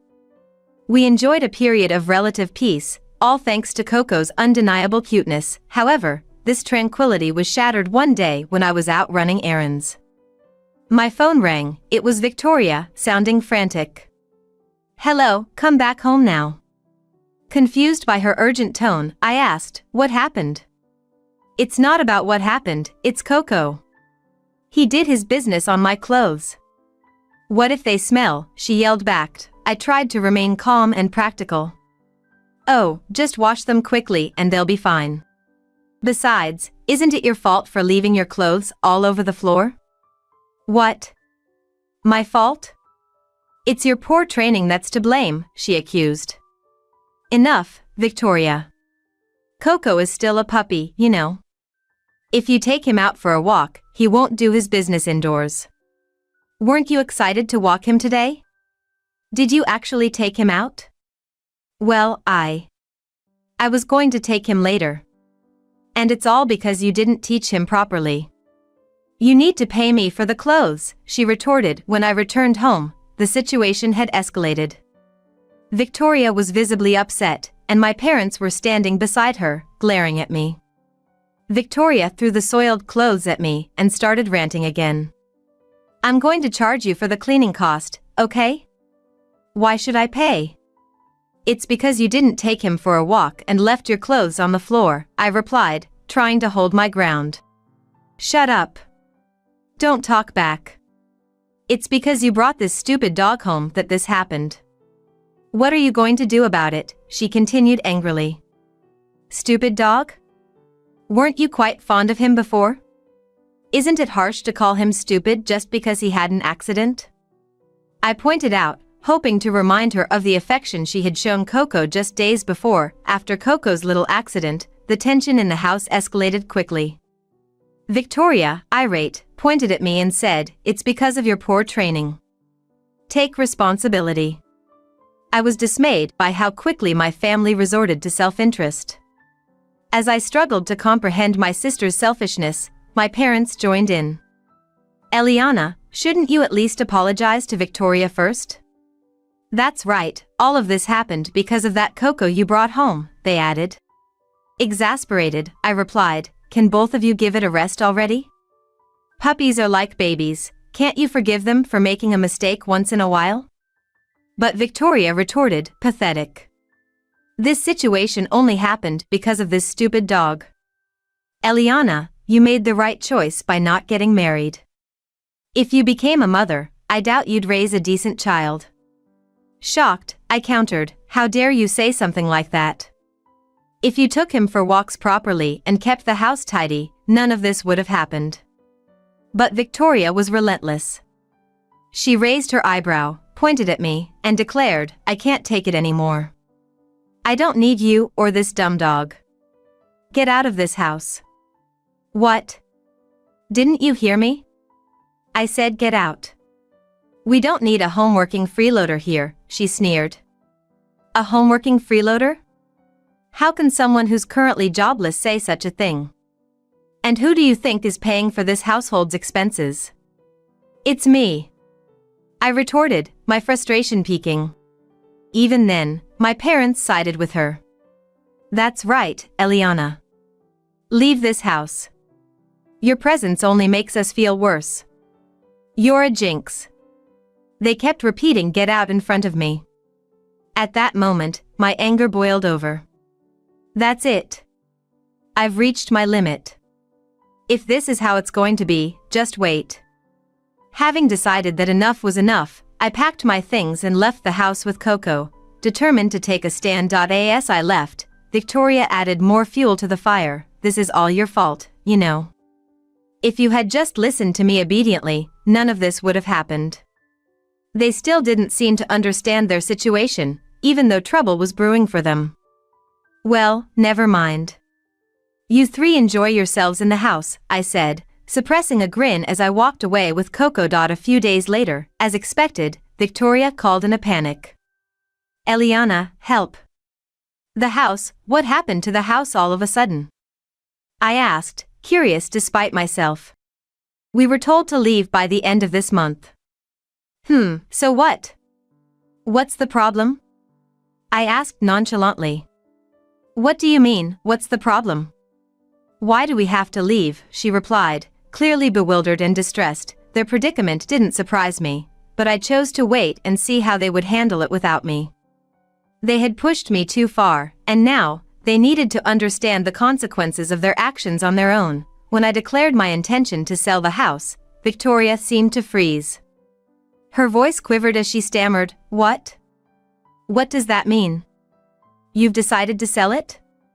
You don't have the authority. But I do, I responded calmly. You see, the house was officially transferred to me by our uncle a month ago. The title is in my name. Victoria was clearly shocked. I hadn't mentioned the transfer to anyone before. You're kidding, right? Even if the title was transferred to you by uncle, you can't just sell it so easily, she argued. I was worried too, but right after you told me to leave, I consulted with uncle. He said the house is yours now, Eliana. Do what you want. You should get away from that toxic family as soon as possible, I explained. What? No way, she exclaimed, disbelief coloring her voice. Whether or not they had been eavesdropping on my conversation with Victoria, my parents quickly joined in the chaos over the phone. Hey, Eliana, cut it out. We have no other place to live if we leave the house, my father pleaded. That's right. It's unthinkable to do this to your own family. If you're a good daughter, show some respect to your parents, my mother chimed in. Respect? I asked quietly, my voice laced with disbelief. What are you talking about? You've always looked down on me compared to Victoria. Who do you think has been supporting your lives for the past few years? You all had nowhere to live, so I reluctantly let you stay with me. My parents fell silent, taken aback by my unusually firm tone. I didn't wait for them to recover. Who treated me and Coco like nuisances and kicked us out? It was you, wasn't it? Trying to be happy by driving out the original resident is shameless. You people don't understand the gravity of your actions, I continued, my words heavy with emotion. At my outburst, my father began to plead, please help us, we're sorry. Their pleas, however, fell on deaf ears this time. I had reached my limit. They had repeatedly taken my generosity for granted, and now, as they faced the consequences of their actions, they finally seemed to realize the seriousness of the situation. But for me, it was too little, too late. I was determined to move forward with my life, free from their toxic influence. I don't care, fend for yourselves, I said firmly, my voice resolute over the phone before ending the call with a definitive click. Immediately afterward, I took the step to block the contacts of each family member. As I did this, Coco sensed the tension and gave a concerned woof. I scooped him up into a gentle embrace. I'm sorry for shouting, Coco. It's all right now. I will protect you, I whispered, reassuring both him and myself. It felt like a significant moment, distancing ourselves from a family that had not only mistreated me but also failed to appreciate Coco's sweet nature. And the days that followed, I heard that my parents and sister were scrambling to vacate the house as the deadline approached. Given my father's modest income and the fact that both my mother and sister were unemployed, they were facing a stark reality. Rumors reached me that Victoria was now under constant pressure from our parents to find work, and their family dynamics were deteriorating day by day. Though I had no desire to delve into their struggles, it was clear their quality of life had taken a dive without my financial support. It was a classic case of reaping what one sows, and in their case, it seemed justly deserved. Meanwhile, Coco and I began a new chapter in a pet-friendly apartment, a place where I could work in peace and he could enjoy his days without stress. Here, I had the freedom to manage my time and earnings however I saw fit, without interference or unwarranted criticism. Life had become markedly better. "Coco, let's go to the dog park today," I suggested cheerily, watching his tail wag energetically in response. With the absence of the constant family drama, Coco appeared more spirited, and I felt a profound sense of relief. From now on, my priority was to protect Coco and ensure our lives remained peaceful and fulfilling. Together, we were set on enjoying each moment, free from the chaos of the past.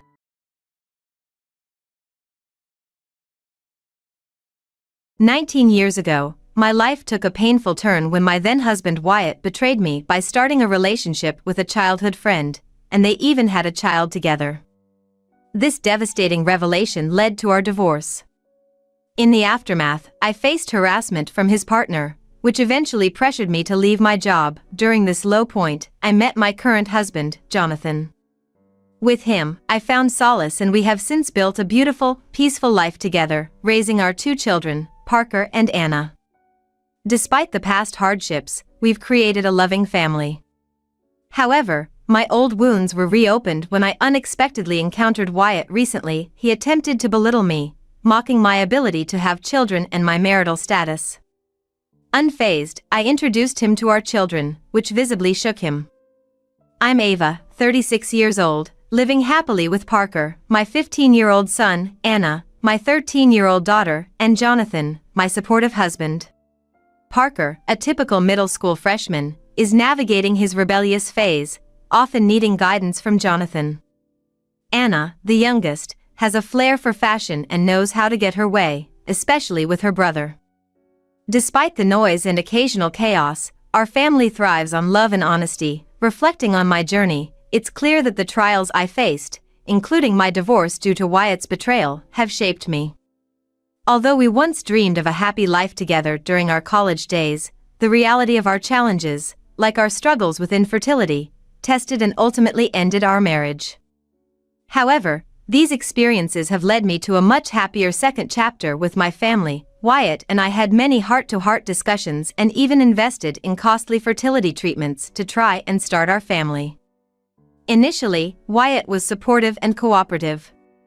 But as time passed and we remained childless, his attitude began to shift. He would often make sarcastic remarks, asking, "When will I ever become a father?" as if the lack of children was solely my fault. Gradually, he withdrew from household responsibilities, leaving all the chores, cooking, washing dishes, laundry, and cleaning, up to me. When I confronted him about his sudden neglect of chores, he coldly replied, "Since you're infertile, if you don't at least do the housework, you're not fulfilling your role as a woman. What's the point of our marriage then?" His comments grew sharper over time. He would compare us to my sister and her husband, who were expecting their second child, and scornfully say, "They're on their second, and we don't even have our first." His mocking gaze and despising words were unbearable, and when I defended myself, pointing out that the cause of our fertility issues was still unknown, he retorted, "Infertility is always the woman's fault. If I had known you were infertile, I would never have married you. Show some remorse." His cruel words pierced my heart deeply. To add to my distress, I also began receiving pressure from my in-laws. They frequently called, eager to see a grandchild. Initially, I tried to brush it off, explaining that these things take time. However, this only seemed to embolden my mother-in-law, who grew harsher in her judgments, declaring me useless if I couldn't have children and singling me out as the defective one. The daily pressure was relentless. During this turbulent period, my close friend Jane invited me out for drinks. With Wyatt often claiming to be busy with work and coming home late, I welcomed the break and accepted her invitation. That evening, Jane shared a shocking revelation that she had been holding back, wanting to tell me for a long time. "I've missed you too," Jane said as we sat down for drinks. She was eager to catch up, but there was something serious on her mind. "So, Ava, do you remember Victoria?" She was Wyatt's childhood friend. They grew up together, and their parents were close. Victoria and I attended the same university, and now she works at my company. She's the president's daughter and landed her job through her family connections. I recalled that Victoria and I were never close. In college, we were involved in different clubs and hardly ever spoke at work. Wyatt had introduced me to her once, referring to her as his girlfriend, asking me to be nice. Her reaction was cold, likely because she didn't want to lose her childhood friend to a new relationship. I sensed her discomfort and decided to keep my distance. She was tall and striking, known around campus for her beauty, even participating in pageants. At the company, she was somewhat of a celebrity, always noted for being the president's attractive daughter. "Yeah, I know Victoria," I responded, not sure where Jane was leading with this. "She's beautiful, and although we work at the same place, we barely interact." "What about her?" Jane hesitated, then said softly, "It's difficult to tell you this, but I think your husband Wyatt and Victoria are having an affair." I felt as though I had been struck by lightning. "What?" I exclaimed, shocked. "I saw them together the other day," Jane continued. "They were walking hand in hand, not just like friends. It didn't look right." I was stunned, but deep down, I wasn't entirely surprised. Wyatt's behavior had been increasingly distant and harsh. He was always home late, often claiming overtime work on weekends, or saying he had to entertain clients and wouldn't be home. "You should look into it more," Jane advised. "Check things out and call me if you need anything." Grateful for her concern yet reeling from the news, I decided to act. After leaving Jane, I went directly to a private investigator. The purpose was clear: to gather evidence of Wyatt's infidelity. It took less than a week for the investigator to provide solid proof. Despite this, I found myself hesitating on the decision to divorce. Regardless of how dreadful a husband he had been, Wyatt was the man I had once committed to spend my life with. I wasn't ready to make a decision immediately. A few days later, I came home to find Wyatt, who usually returned late, already sitting at the dining table. Surprised, I remarked sarcastically, "Oh, you're home. I thought you'd be late today, as usual." "Yeah, sorry about that," he replied. "I need to talk to you." Having been forewarned by Jane, I braced myself for a difficult conversation, feeling a mixture of dread and the need to confront the truth. "I want a divorce," Wyatt bluntly stated, his words cutting through the air like a knife. "What? So that's how it is?" I stammered, feeling the ground shift beneath me. The reality was harsher than I imagined. Wyatt wasn't merely fooling around, his relationship with Victoria was serious. "Victoria's pregnant, so I'm going to marry her," he continued, revealing more than just infidelity. "Victoria, your childhood friend? You told me she was just a friend, and now she's pregnant? You've been lying this whole time," I accused, struggling to grasp the full extent of his betrayal. "Don't call it an affair, that makes me sound like a scumbag," Wyatt retorted dismissively. "It can't be helped. Victoria can actually get pregnant, and she's beautiful. There's no reason for me to choose you over her." I was dumbfounded by Wyatt's brazen attitude. He didn't think he was in the wrong at all. His words left me speechless, and seeing my silence, he scoffed, "Even my mom kept nagging me to divorce you. She always liked Victoria more. She's beautiful, kind, and can have kids. My mom will be happy with this." The realization that both my mother-in-law and my husband had always preferred Victoria was too much. Tears began to flow as the full weight of their betrayal hit me. "Well, I've packed my things, and I need to leave for the sake of the child that's about to be born," Wyatt declared, and with that, he left the house, drained of energy. I couldn't find it in myself to stop him. Later, I was coldly sent divorce papers with a note attached, penned by a woman, "Please divorce my husband quickly." The audacity of the message baffled and enraged me. "You're the one who stole my husband," I thought bitterly, fueled by a newfound sense of clarity and indignation. I refused to silently comply with the divorce. Armed with the evidence gathered by the private investigator, I filed for divorce mediation. A few days after filing, I received a call from an unknown number. Answering it, I heard a woman's voice, hysterical and accusatory. "What do you think you're doing? Why are you suing us?" It was Victoria, the other woman. Her tone was incredulous, as if I was the one at fault. Well, it's obvious, isn't it? I know all about your infidelity. It's only natural for me to ask for alimony, I responded firmly. Alimony? I have a baby in my belly. You're really going to demand money at a time like this? Victoria exclaimed, disbelief coloring her voice. Her shock at my actions only strengthened my resolve. If anything, the situation clarified that I was justified in seeking what was rightfully mine, especially in the face of such betrayal. At that critical moment, Victoria lashed out over the phone, accusing me of being the true villain. You sleep with a married man and then have the nerve to accuse me? It's your fault for being infertile, you terrible woman. Her words, delivered with high-pitched screaming, were painful to hear. Unfazed, I calmly responded, we'll settle this divorce and the matter of alimony in court. With that, I hung up the phone. Thanks to the evidence I had gathered, the mediation process recognized Wyatt and Victoria's relationship as adulterous. Wyatt, frustrated by the outcome, tried to blame my supposed infertility, but his claims were dismissed as there were no conclusive test results that pinned the infertility on me. Within just a year of our separation, I received $7,000 in alimony from Wyatt and $40,000 from Victoria, both paid in one lump sum. I opted for a lump sum payment to avoid any prolonged financial ties with them, and that's how our divorce was finalized. However, the ordeal didn't end with the divorce. Since Wyatt, Victoria, and I all attended the same university, the affair scandal became a hot topic among our mutual friends. A close friend informed me that there were rumors I had hidden my infertility and tricked Wyatt into marriage, earning them some sympathy. At work, Victoria, still playing the victim, spread baseless rumors.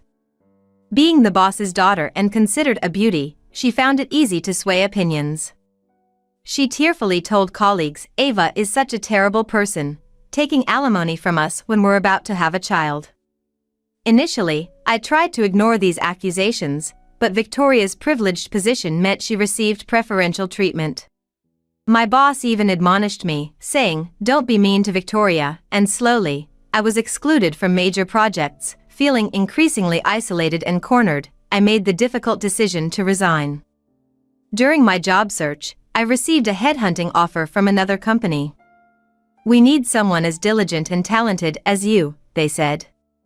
At my new job, I was delighted by the absence of favoritism and nepotism that had plagued my previous employment.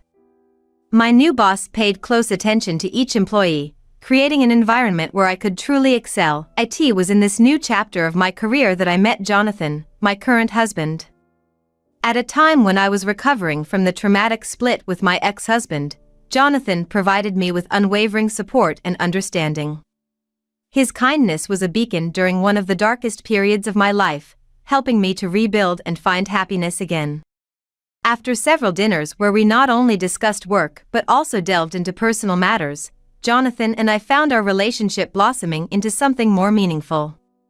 Thankfully, Jonathan proposed, and although thrilled, I felt compelled to share my previous marital ordeal and the fears of potential infertility that haunted me. Jonathan listened intently, then assured me earnestly, of course, I'd love for us to have children together, Ava, but more than anything, I love you. You're what's important to me, so even if we can't have kids, I'll always be by your side. His gentle embrace melted my worries. I knew then that I wanted to spend my life with Jonathan, and we married soon after. To our joy, we soon welcomed our son, Parker, and later, our daughter, Anna.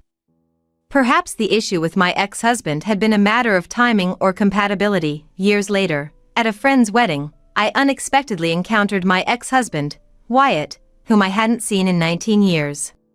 The sight of him briefly unnerved me, but I remembered that he and the bride and groom were college friends, which explained his presence. I attempted to pass him unnoticed, but he called out, making a loud and rude comment about my weight. Wyatt, appearing inebriated, was as unpleasant as ever. He then beckoned over his family. Victoria, carrying a smirk, echoed Wyatt's rudeness, commenting on my weight and mockingly suggesting it was due to stress eating. Must be tough, still infertile with no one to take you, right? She taunted. Their son, looking embarrassed by his parents' behavior, stood silently. His handsome features expressed discomfort at their conduct. Ah, I forgot to introduce him. This is my son, cute like his mom, right? Victoria bragged. Both praised their son excessively while giving me condescending looks, but their son seemed displeased, hinting at his kindness. Before I could walk away, Wyatt grabbed my arm, holding me back. So you cause our divorce because of your infertility and then have the nerve to extort money from us, he spat, clinging to grievances from 19 years ago. If anyone had the right to harbor resentment, it was me, yet I chose not to dwell in the past. Instead, I pried Wyatt's hand off, stepped back, and said, I'm not here to rehash our past, Wyatt. I've moved on to a happier life, something I hope you can do too.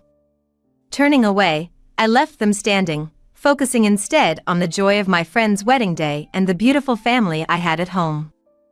At that moment, amidst the wedding festivities, Victoria turned to me with a sneer. Yeah, you're a single, infertile woman. Why would you need money? Families with children like us need it more. You should pay us back double what you took from us.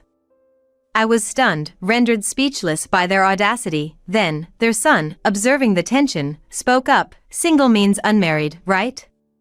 But she's wearing a wedding ring on her left hand.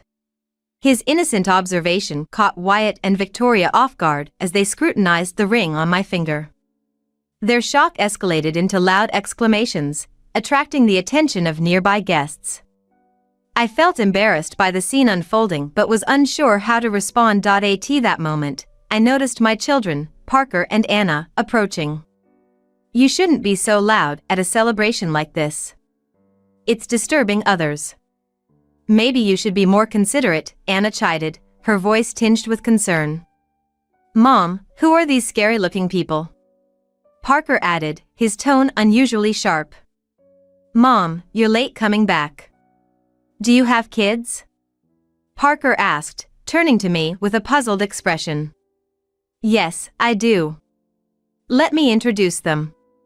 This is my son Parker and my daughter Anna, I announced, presenting them proudly. Wyatt seemed utterly speechless, shocked to see that his ex-wife, whom he presumed infertile, had 2 children.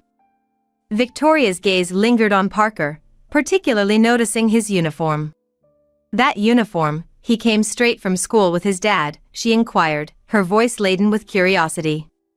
Yes, Parker's attending a prestigious private middle school, I confirmed, a hint of pride in my voice. That can't be. A child of yours at that school? Victoria blurted out, disbelief coloring her tone. And my daughter too, she plans to take the exam for the same school next year, I added. And you know what? Parker is amazing. He recently won a violin competition. Violin? I thought I recognized this boy. Wasn't he on TV recently? One of the guests interjected. Yes, he's been getting a lot of media attention lately. Today, he's coming back from violin practice, I explained. Impossible. That can't be. Wyatt and Victoria were left gaping, frozen in shock at the revelation. You were supposed to be infertile. How could you have such? Wyatt stammered, struggling to make sense of the situation.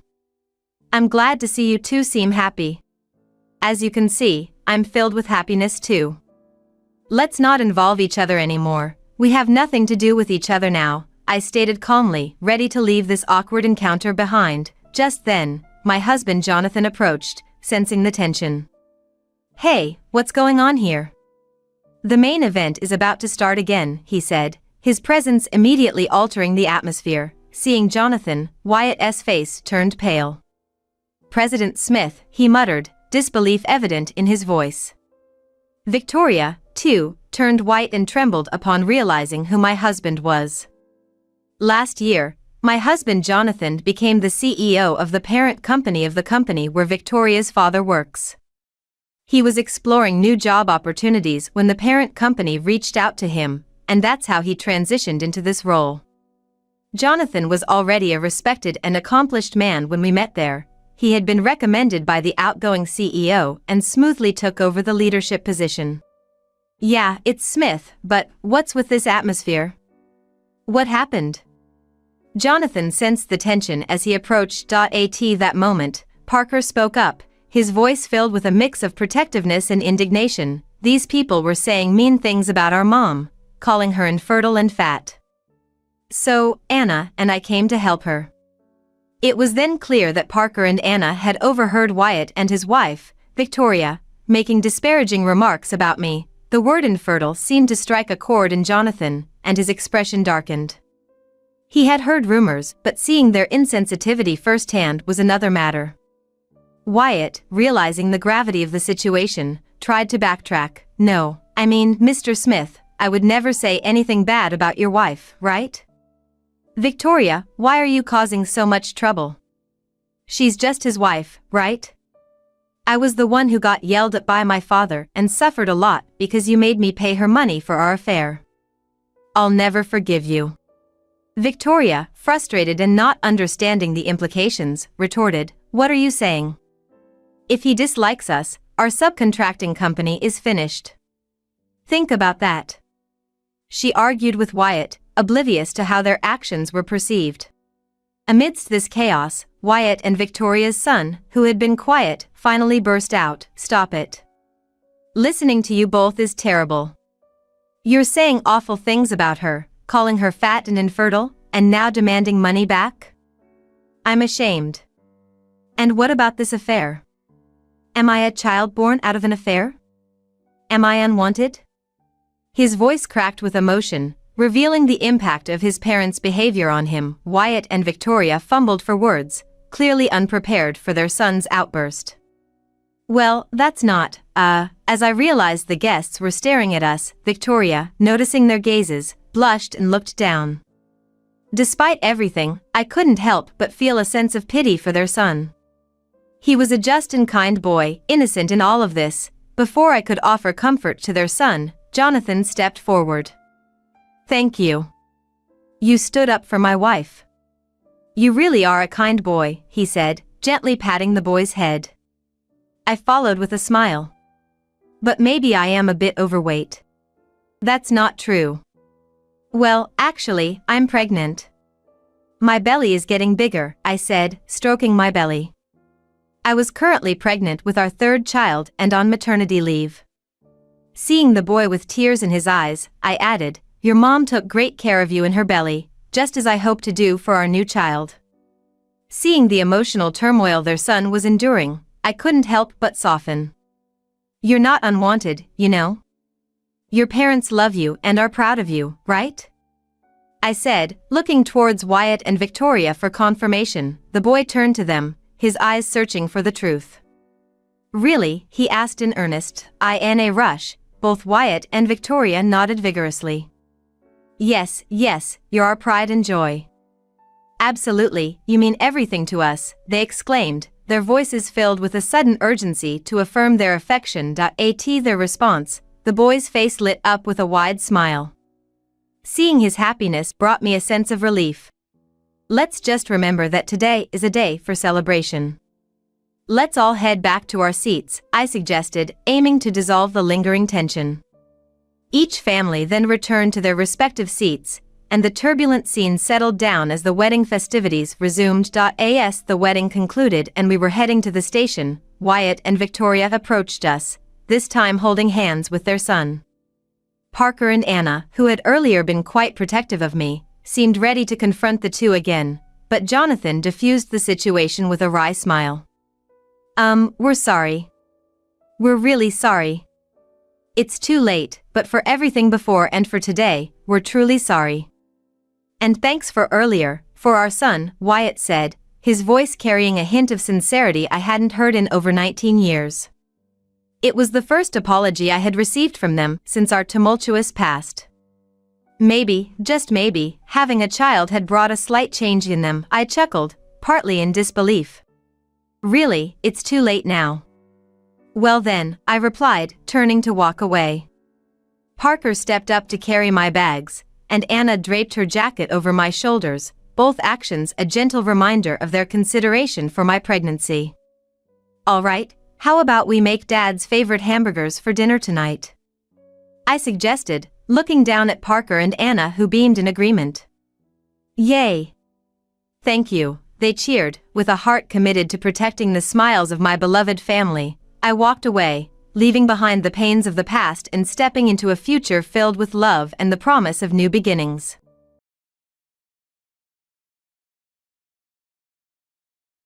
My name is Alice, and I'm turning 49 this year. I've been a single mother since my divorce when my daughter, Quinn, was just 5. The split came about because of irreconcilable differences. My ex-husband was unemployed and spent his days drinking, refusing to change despite our worsening financial situation.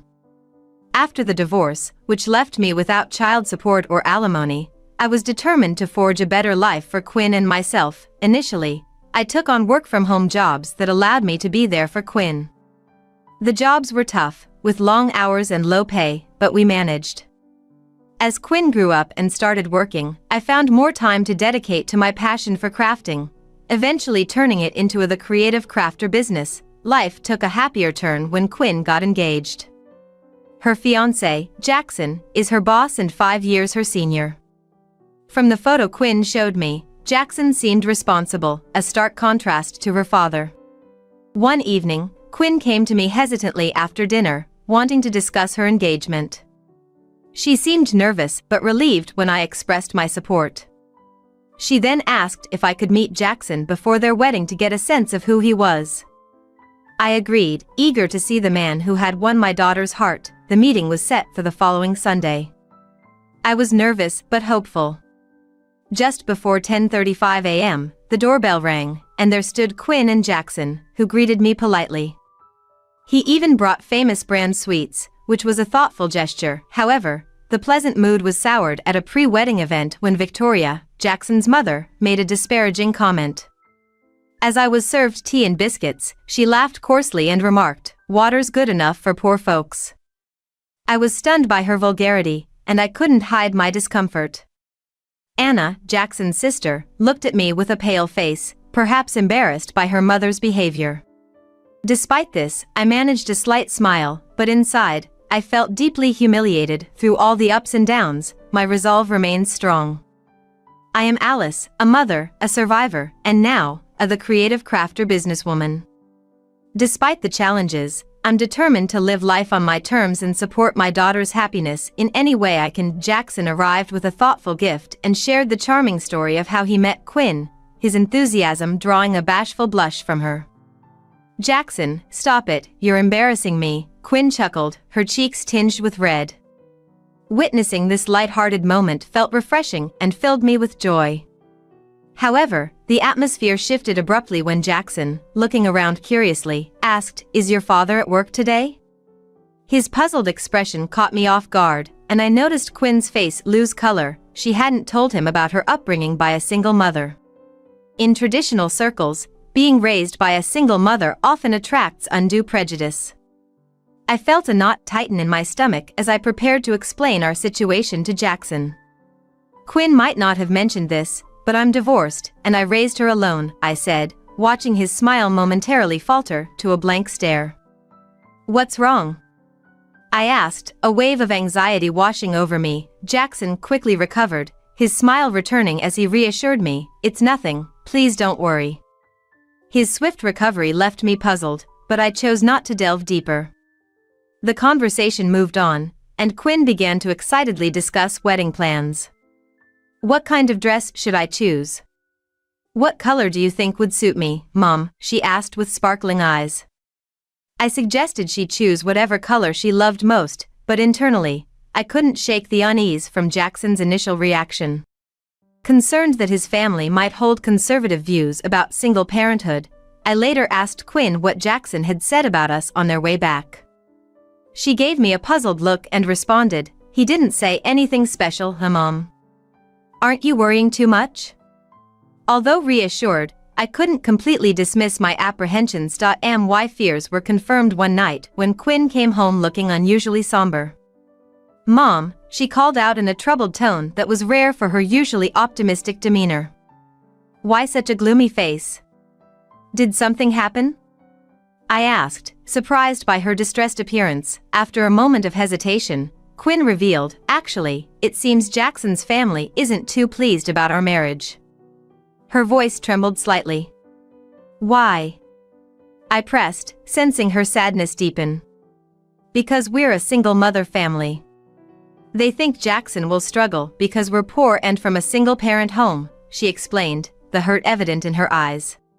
That's an awful thing to say, I responded firmly, feeling a surge of indignation. Did Jackson's mother actually say that? Quinn nodded silently, confirming my worst fears. I was outraged by the narrow-mindedness displayed by Jackson's family. Just because we were a single-mother family did not mean they had the right to assume we were poor or that Jackson would struggle. We had faced our challenges head-on, and I had worked tirelessly to provide Quinn with a loving and stable home. Our dignity and our achievements were not defined by our hardships, and I was determined to support Quinn through this unexpected challenge, ensuring she knew her worth and our family's strength. I felt a wave of anger as Quinn relayed the hurtful comments made by Jackson's family. They accused us of being after Jackson's money and bluntly stated it was impossible for them to accept us as part of their family. Seeing Quinn so disheartened and alone was heartbreaking. It's awful that they would make such accusations without even knowing me, I thought. I couldn't fathom how Jackson's parents could be so judgmental. What did Jackson say when they said these things? I asked, recalling the blank expression on Jackson's face when he first visited us. Perhaps he was already anticipating his family's harsh reactions. To my relief, Quinn mentioned that Jackson had defended us, dispelling any notion that she was after his money, especially since they worked at the same company. If Jackson is on your side, that's reassuring, I said, somewhat comforted. If he hadn't supported Quinn, I would have been deeply concerned about her future and the continuous negative remarks from his family. A few days later, Quinn, looking uneasy, suggested we have a family meeting with Jackson's family before the wedding. Mom, I want to have a family meeting with Jackson's family before the wedding. I'm really sorry, she said. Apparently, it was Elena's idea, Jackson's mother, who insisted you should greet your fiancé's parents at least once. Your mother has that much common sense, right? Despite the discomfort it caused, Quinn and I couldn't refuse. As the day of the meeting approached, I braced myself for the worst. Quinn informed me that we would meet at a restaurant near Jackson's parents' house because, according to Elena, we can't have you in our house when you're not married yet. The chosen venue was a fine dining restaurant charging $550 per person, a place I occasionally visited for business but rarely privately. Elena's decision puzzled me, reflecting perhaps another layer of her pretentious attitude. Moreover, Elena had previously chosen a cafe near their home for Quinn's first official greeting to the family and had even made Quinn pay for her meal, justifying it by saying, "It's only natural since you're becoming my son's wife." Thankfully, Jackson reimbursed the meal cost later, but Elena's arrogance still bothered me. Why did she act so high-handedly even though she was the one inviting us for the marriage introduction? Despite my reservations and the discomfort of dealing with such prejudices, I agreed to the meeting, knowing it was important for Quinn. It was essential to show our dignity and grace, regardless of how Elena and her family viewed us. We were determined to rise above the negativity, supporting each other as a family should, united and strong against any adversity. Feeling uneasy yet compelled by a sense of duty as Quinn's mother, I reluctantly agreed to attend the family meeting before her wedding. I knew refusing could reflect poorly on Quinn and possibly cause her discomfort after she was married. As I prepared for the meeting, I chose a light makeup look and a modest outfit. Given the accusations of us being after Jackson's money, I wanted to avoid appearing extravagant. With these thoughts, Quinn and I entered the upscale restaurant, where we were led to a private room. Jackson and his family awaited us, his father Matthew, mother Lana, and sister Anna. Their expressions made it clear we were not entirely welcome. Jackson greeted us politely, and I managed to muster a smile and thank him. Introducing myself to his family, Lana smirked unpleasantly, saying disdainfully, "I'd rather not have any further association, you know." Jackson attempted to admonish her, but she continued unabated. Just being from a single-parent family is problematic enough. You must be struggling with money, even your clothes are so plain. Her eyes roamed over my outfit, her words laced with mockery. Anna joined in, taunting us about Quinn's choice in marrying into their family, remarking on our financial status. Despite the rudeness, I took my seat, choosing not to retaliate and escalate tensions. Jackson looked visibly upset by his family's behavior, but Lana was too caught up in her excitement about the expensive meal they had ordered to notice. It's $550 per person here. We have to eat a lot, Anna chirped with glee as Matthew nodded along, clearly pleased. Jackson arrived with a thoughtful gift and shared the charming story of how he met Quinn, his enthusiasm drawing a bashful blush from her. Jackson, stop it, you're embarrassing me, Quinn chuckled, her cheeks tinged with red. Witnessing this light-hearted moment felt refreshing and filled me with joy. However, the atmosphere shifted abruptly when Jackson, looking around curiously, asked, "Is your father at work today?" His puzzled expression caught me off guard, and I noticed Quinn's face lose color. She hadn't told him about her upbringing by a single mother. In traditional circles, being raised by a single mother often attracts undue prejudice. I felt a knot tighten in my stomach as I prepared to explain our situation to Jackson. Quinn might not have mentioned this, but I'm divorced, and I raised her alone, I said, watching his smile momentarily falter to a blank stare. What's wrong? I asked, a wave of anxiety washing over me. Jackson quickly recovered, his smile returning as he reassured me, "It's nothing, please don't worry." His swift recovery left me puzzled, but I chose not to delve deeper. The conversation moved on, and Quinn began to excitedly discuss wedding plans. What kind of dress should I choose?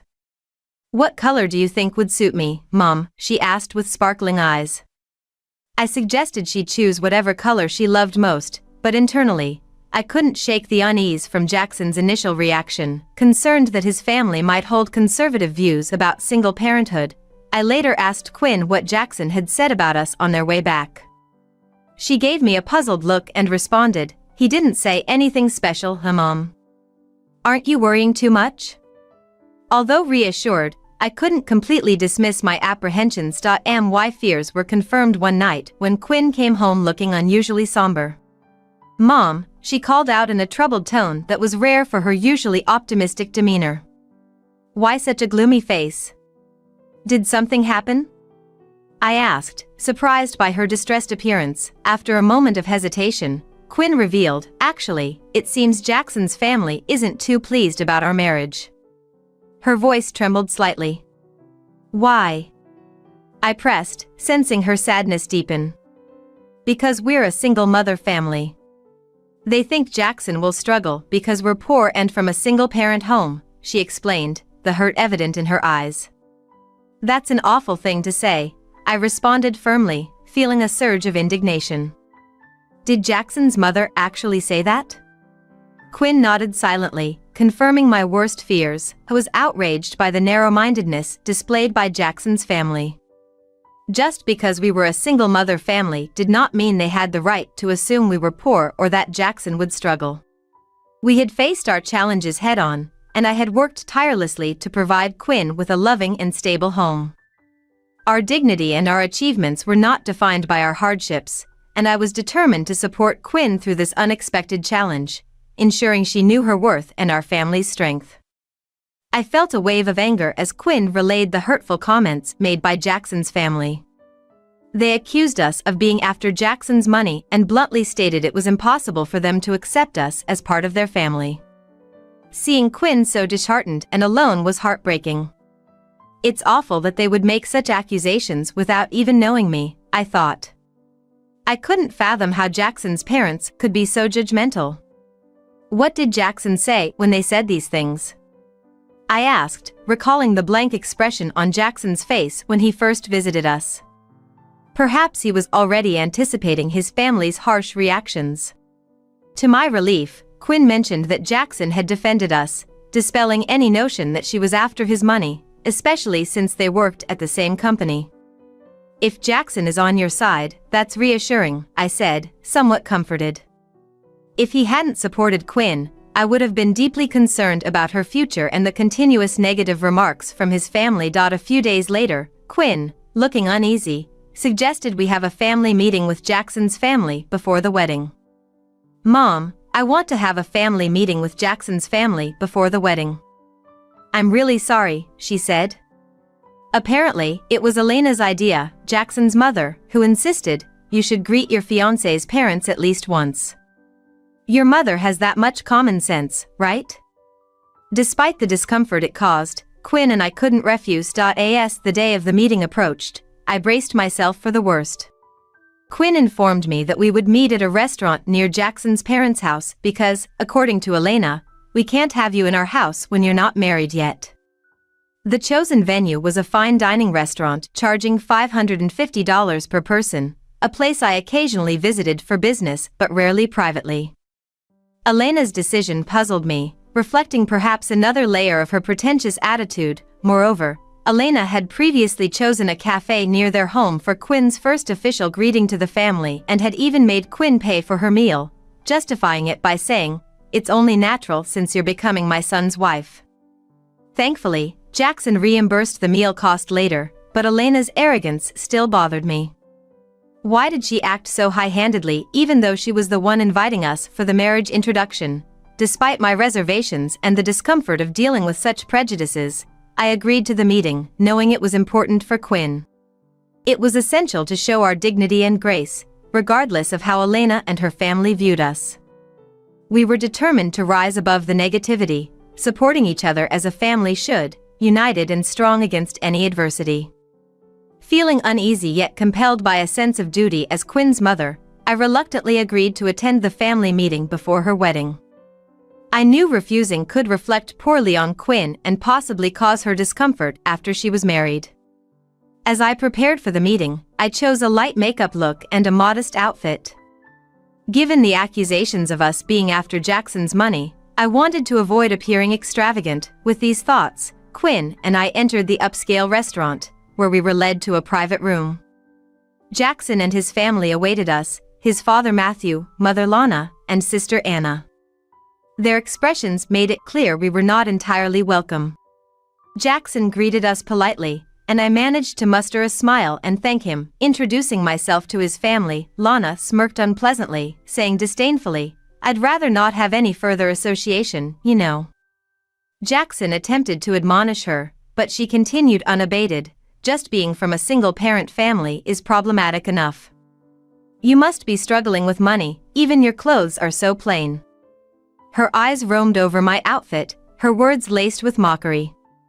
Anna joined in, taunting us about Quinn's choice in marrying into their family, remarking on our financial status. Despite the rudeness, I took my seat, choosing not to retaliate and escalate tensions.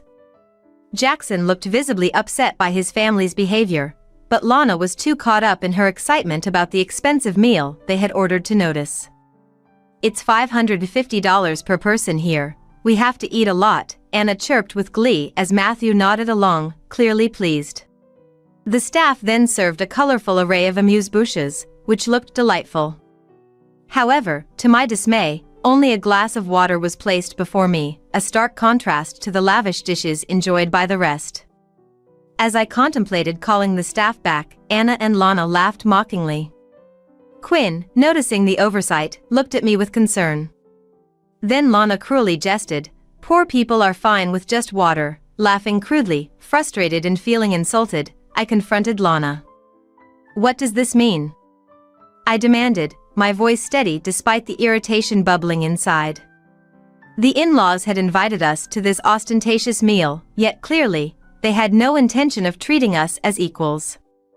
The mockery and disdain were palpable, and the tension in the room thickened as Lana simply glanced at me, her smirk fading slightly under the seriousness of my question. Despite the unpleasant and demeaning atmosphere, I resolved to remain composed. This meeting was crucial for Quinn, and I would endure for her sake, standing firm in the face of prejudice and unwarranted criticism. Our dignity was not for sale, and I was determined to support my daughter, ensuring her future happiness in the face of adversity. Lana's laughter echoed through the room, her pleasure unmistakable even as I seethed with anger. Her taunts were sharp and relentless. Not only are you a poor single mother, but are you also stupid? Did you really think someone worthless like you would be welcomed? She sneered, while Matthew nodded in agreement, adding insult to injury. Don't you feel ashamed to be a single parent? A woman who was left by her husband, you're full of flaws. A plain woman like you becomes unnecessary, he said crudely, contrary to his belief. It wasn't that my husband had left me, rather, our separation was a mutual decision due to irreconcilable differences. Maria, joining in, laughed mockingly. I don't want to end up like Quinn's mother, working for low wages even though she's a woman. It's really pitiful, without any feminine charm. Quinn's eyes welled with tears as she looked at me, clearly pained by the situation she had inadvertently placed me in. My patience had reached its limit, being demeaned like this was unbearable. I was ready to stand up for myself when suddenly, Jackson burst out, enough already. All of you ganging up on Quinn's mother, aren't you ashamed as adults? His voice boomed through the room. I was taken aback by his intervention, as was Quinn. Jackson's face was flushed with anger, yet his family seemed unfazed. Lana continued to laugh, dismissively saying, there's no need to defend poor people. Why is Jackson getting so angry? Matthew just nodded in agreement, oblivious to the hurt they were causing. As they continued, it was clear they lacked any semblance of empathy or common sense. Just as I was contemplating how to respond, a sudden change occurred in Maria's demeanor. She stared at me, her face losing color, and suddenly seemed to recognize something about me that shifted her attitude entirely. What's wrong with you, Maria? You've been acting strange for a while, Matthew asked, puzzled by his daughter's sudden pallor. Lana, too, looked at Maria with concern, asking if she was okay as she continued to tremble. At that moment, Maria hesitantly asked her father, Dad, your company's Globecrafts, right? Seeking confirmation. Globecrafts was a modest enterprise with about 157 employees, not known for high salaries. I knew of Globecrafts because it was closely related to my business dealings. Matthew, still unaware of the connection, laughed off her question. I might look like this, but I'm working hard as the sales manager, he boasted, unaware of the impending revelation. Maria's realization that I, whom they had so crudely insulted, was closely linked to their business interests through my own the creative crafter dealings was a twist they hadn't anticipated.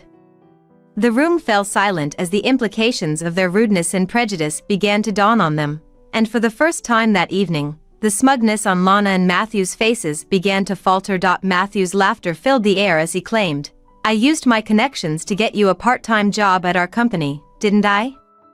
Be grateful. Maria's face fell as she listened, looking resigned yet puzzled. But why are you bringing this up now? Are you trying to show off? Because this person here is likely just a non-regular employee, while you are a full-time one, Matthew said, his tone dripping with disdain as he glanced at me. I felt a sharp sting at his words but held my resolve, silently vowing that this misunderstanding was about to be cleared up dramatically. Maria sighed and hesitantly began to explain to her father. Dad, don't you know the company's clients? Matthew looked confused, and Bella, being a housewife, seemed out of her depth with the business details. I've met Quinn's mother before, inside the company, Maria continued, her voice gentle.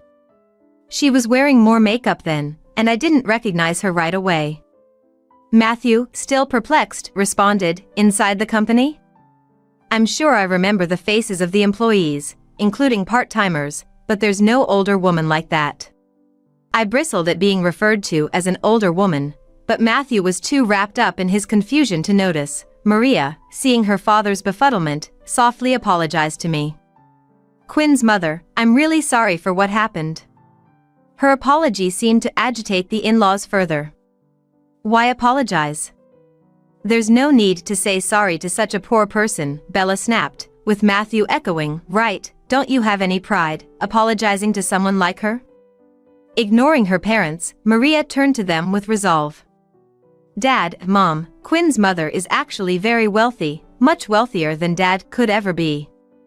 The room went still. Matthew and Bella looked at Maria, shocked by her declaration. Because, Maria continued with a calm resignation, Quinn's mother is the president of Roland's Bags. I've served her tea in the company's reception room. You know Roland's Bags, right? Matthew froze, his expression shifting as he turned to look at me. I met his gaze with a deliberate smile. Roland's Bags? Isn't that the brand you finally convinced to collaborate with us? He muttered, realization dawning. Bella, too, suddenly pieced things together. Roland's Bags? That's the one with bags in department stores, right? Even my bag is from there, she exclaimed, rifling through her bag multiple times. When we had entered the restaurant's private room, I had noticed a familiar bag carefully placed under her chair by Bella. It's a breach of manners in a high-end restaurant, but it must be her favorite bag, I commented with a smile. That's a magazine giveaway, isn't it? I'm honored that you're using my brand. Bella's face turned red, and she looked down, embarrassed that her bag was recognized as a giveaway item. I took out my business card from my holder and presented it to the stunned in-laws. I am Alice, the president of Roland's Bags. Matthew and Bella scrutinized the card carefully, their expressions a mix of disbelief and shock. To think you were actually the president, Matthew murmured, trembling slightly as he held the business card. Bella looked incredulous as they both stared silently at the card, forced to confront their misconceptions and prejudices in the face of undeniable reality. Upon seeing the business card, I subtly hinted at the potential fallout from their behavior. We were supposed to collaborate with Globecrafts, but it seems that collaboration won't be possible anymore. Such a shame, I remarked. At this, Matthew's face drained of color. Why? That collaboration is the most important project our president has been working on. If we cancel it, our company will suffer greatly, he stammered, visibly shaken. What's going on? Bella asked, confused by the sudden change in her husband's demeanor. I explained, maintaining a composed tone. Globecrafts is in a precarious financial situation. In the past, handmade items were cherished, but now the market is dominated by cheap, ready-made products. Globecrafts has been hit hard by this shift, with sales declining year by year. Their president proposed this collaboration as a strategy to turn around their dire situation. I have collaborated with many well-known brands, and initially, I wasn't very interested in partnering with a smaller enterprise like Globecrafts. However, the president's enthusiasm persuaded me, and we decided to proceed. But now, considering the disrespect shown towards Quinn and myself, that's a thing of the past. Matthew, pale and trembling, seemed terrified of the implications. Ignoring his distress, I continued, a company that shows such disdain towards my daughter does not align with our values. My gaze was cold as I looked at Matthew, who was sweating under the scrutiny. In that moment, Matthew hastily apologized. I'm truly sorry, he said, his voice desperate. Quinn and Jackson were both taken aback by his sudden change of heart.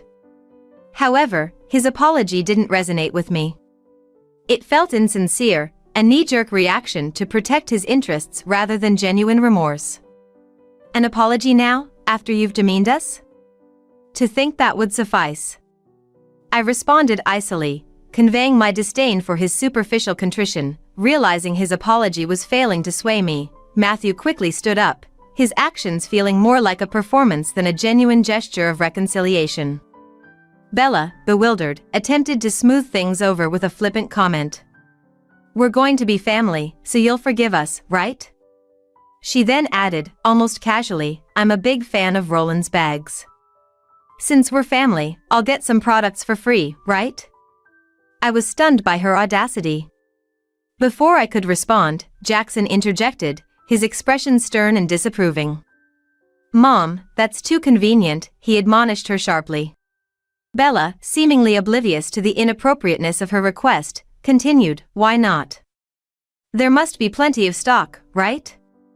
Her lack of understanding and entitlement only highlighted the vast difference in our values and the superficiality of their apologies. It was clear that this encounter was not just a familial misunderstanding but a revealing moment of their true characters.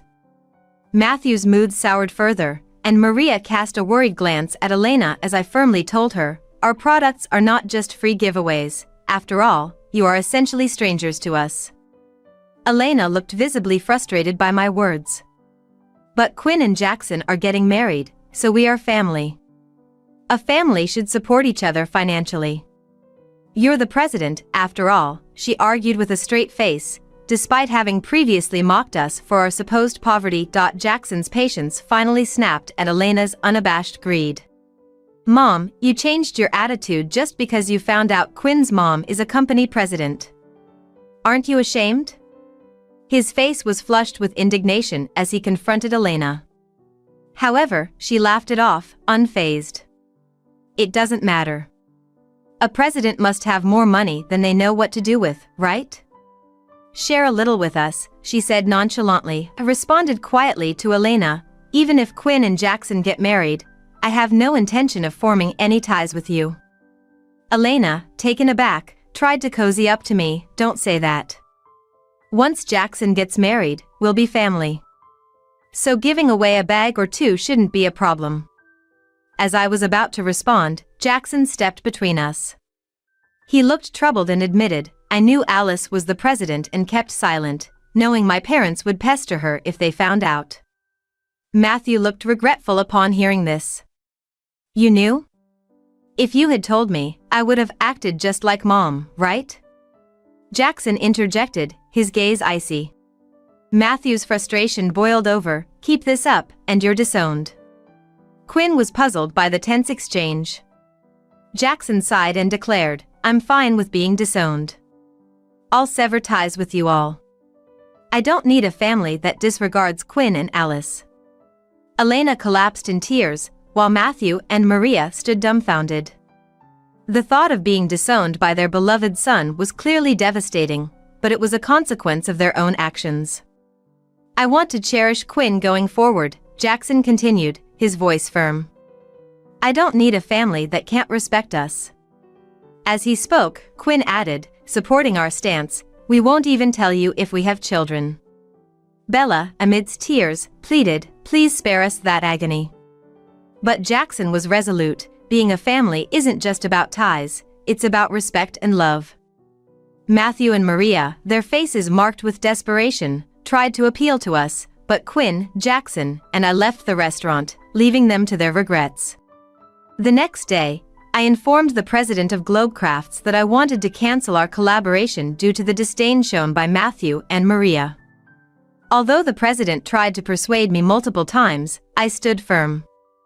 I explained that while I sympathized with his desire to save his company, I could not support a business that employed individuals who displayed such contempt. The president, upon learning the full extent of Matthew and Maria's actions, became furious. With a daughter about Quinn's age, he found their behavior unforgivable. The collaboration was crucial for Globecrafts, and Matthew and Maria had jeopardized a significant opportunity. Understanding the situation, the president could not overlook their conduct. Matthew, who had secured Maria's part-time job through his connections, found himself and his daughter dismissed from the company. Finding new employment would be challenging for them, especially with their reputation tarnished. This incident starkly highlighted the consequences of their actions, leaving them to face the repercussions in both their professional and personal lives. After Jackson cut ties with his parents, who had once scorned us for our supposed poverty, the situation took a dire turn for them. One day, the in-laws showed up unannounced at our company, pleading desperately. Please collaborate with Globecrafts. If you do, the president will rehire me. Even if not a collaboration, could you provide some financial support? Our family is suffering, and families are supposed to help each other out, they implored. Their sudden claim of familial solidarity was ironic, given their past behavior, and I could not help but find their pleas somewhat laughable. I made it clear that neither collaboration nor financial support would be forthcoming. Jackson has also severed ties with you. Please leave now, I stated firmly. But they lingered, trying to cling to any hope of assistance. When they refused to leave, I issued a stern warning, never appear in front of me again. If I see you again, I'll call the police. The mention of the police seemed to finally get through to them. Please, not the police. "We won't come again," Matthew pleaded, and they left, their clothes dirty and their demeanor one of defeat. The sight of them, once so disdainful of others, now in such a state, was a stark illustration of how their own actions had led to their downfall. Apparently, Maria has since been living almost entirely as a shut-in, struggling to find a job and unlikely to marry. Despairing about her future, she barely leaves her room, a grim reminder of the consequences of their actions. 4 years have since passed, and life has taken a positive turn for Quinn, Jackson, and me. Despite being newlyweds, Jackson felt it was safer for Quinn to live with me, given the past issues with his family. They decided it was best to live together, and Jackson, busy with work, often helps with household chores, for which I am truly grateful. One day, a serious look on her face, Quinn approached me. I was anxious, fearing something might be wrong, but then she smiled broadly. "It looks like I'm going to be a mom," she announced joyfully, her hands caressing her belly. Overjoyed, I hugged her tightly. "That's wonderful, Quinn, congratulations!" I exclaimed. Jackson stood by, smiling happily at the news. I knew that life might throw more challenges our way, but with our unity and love, I was confident we could overcome them. I was also eagerly looking forward to meeting my new grandchild, imagining our happy future together. A natural smile spread across my face as I thought about the bright days ahead for our little, growing family.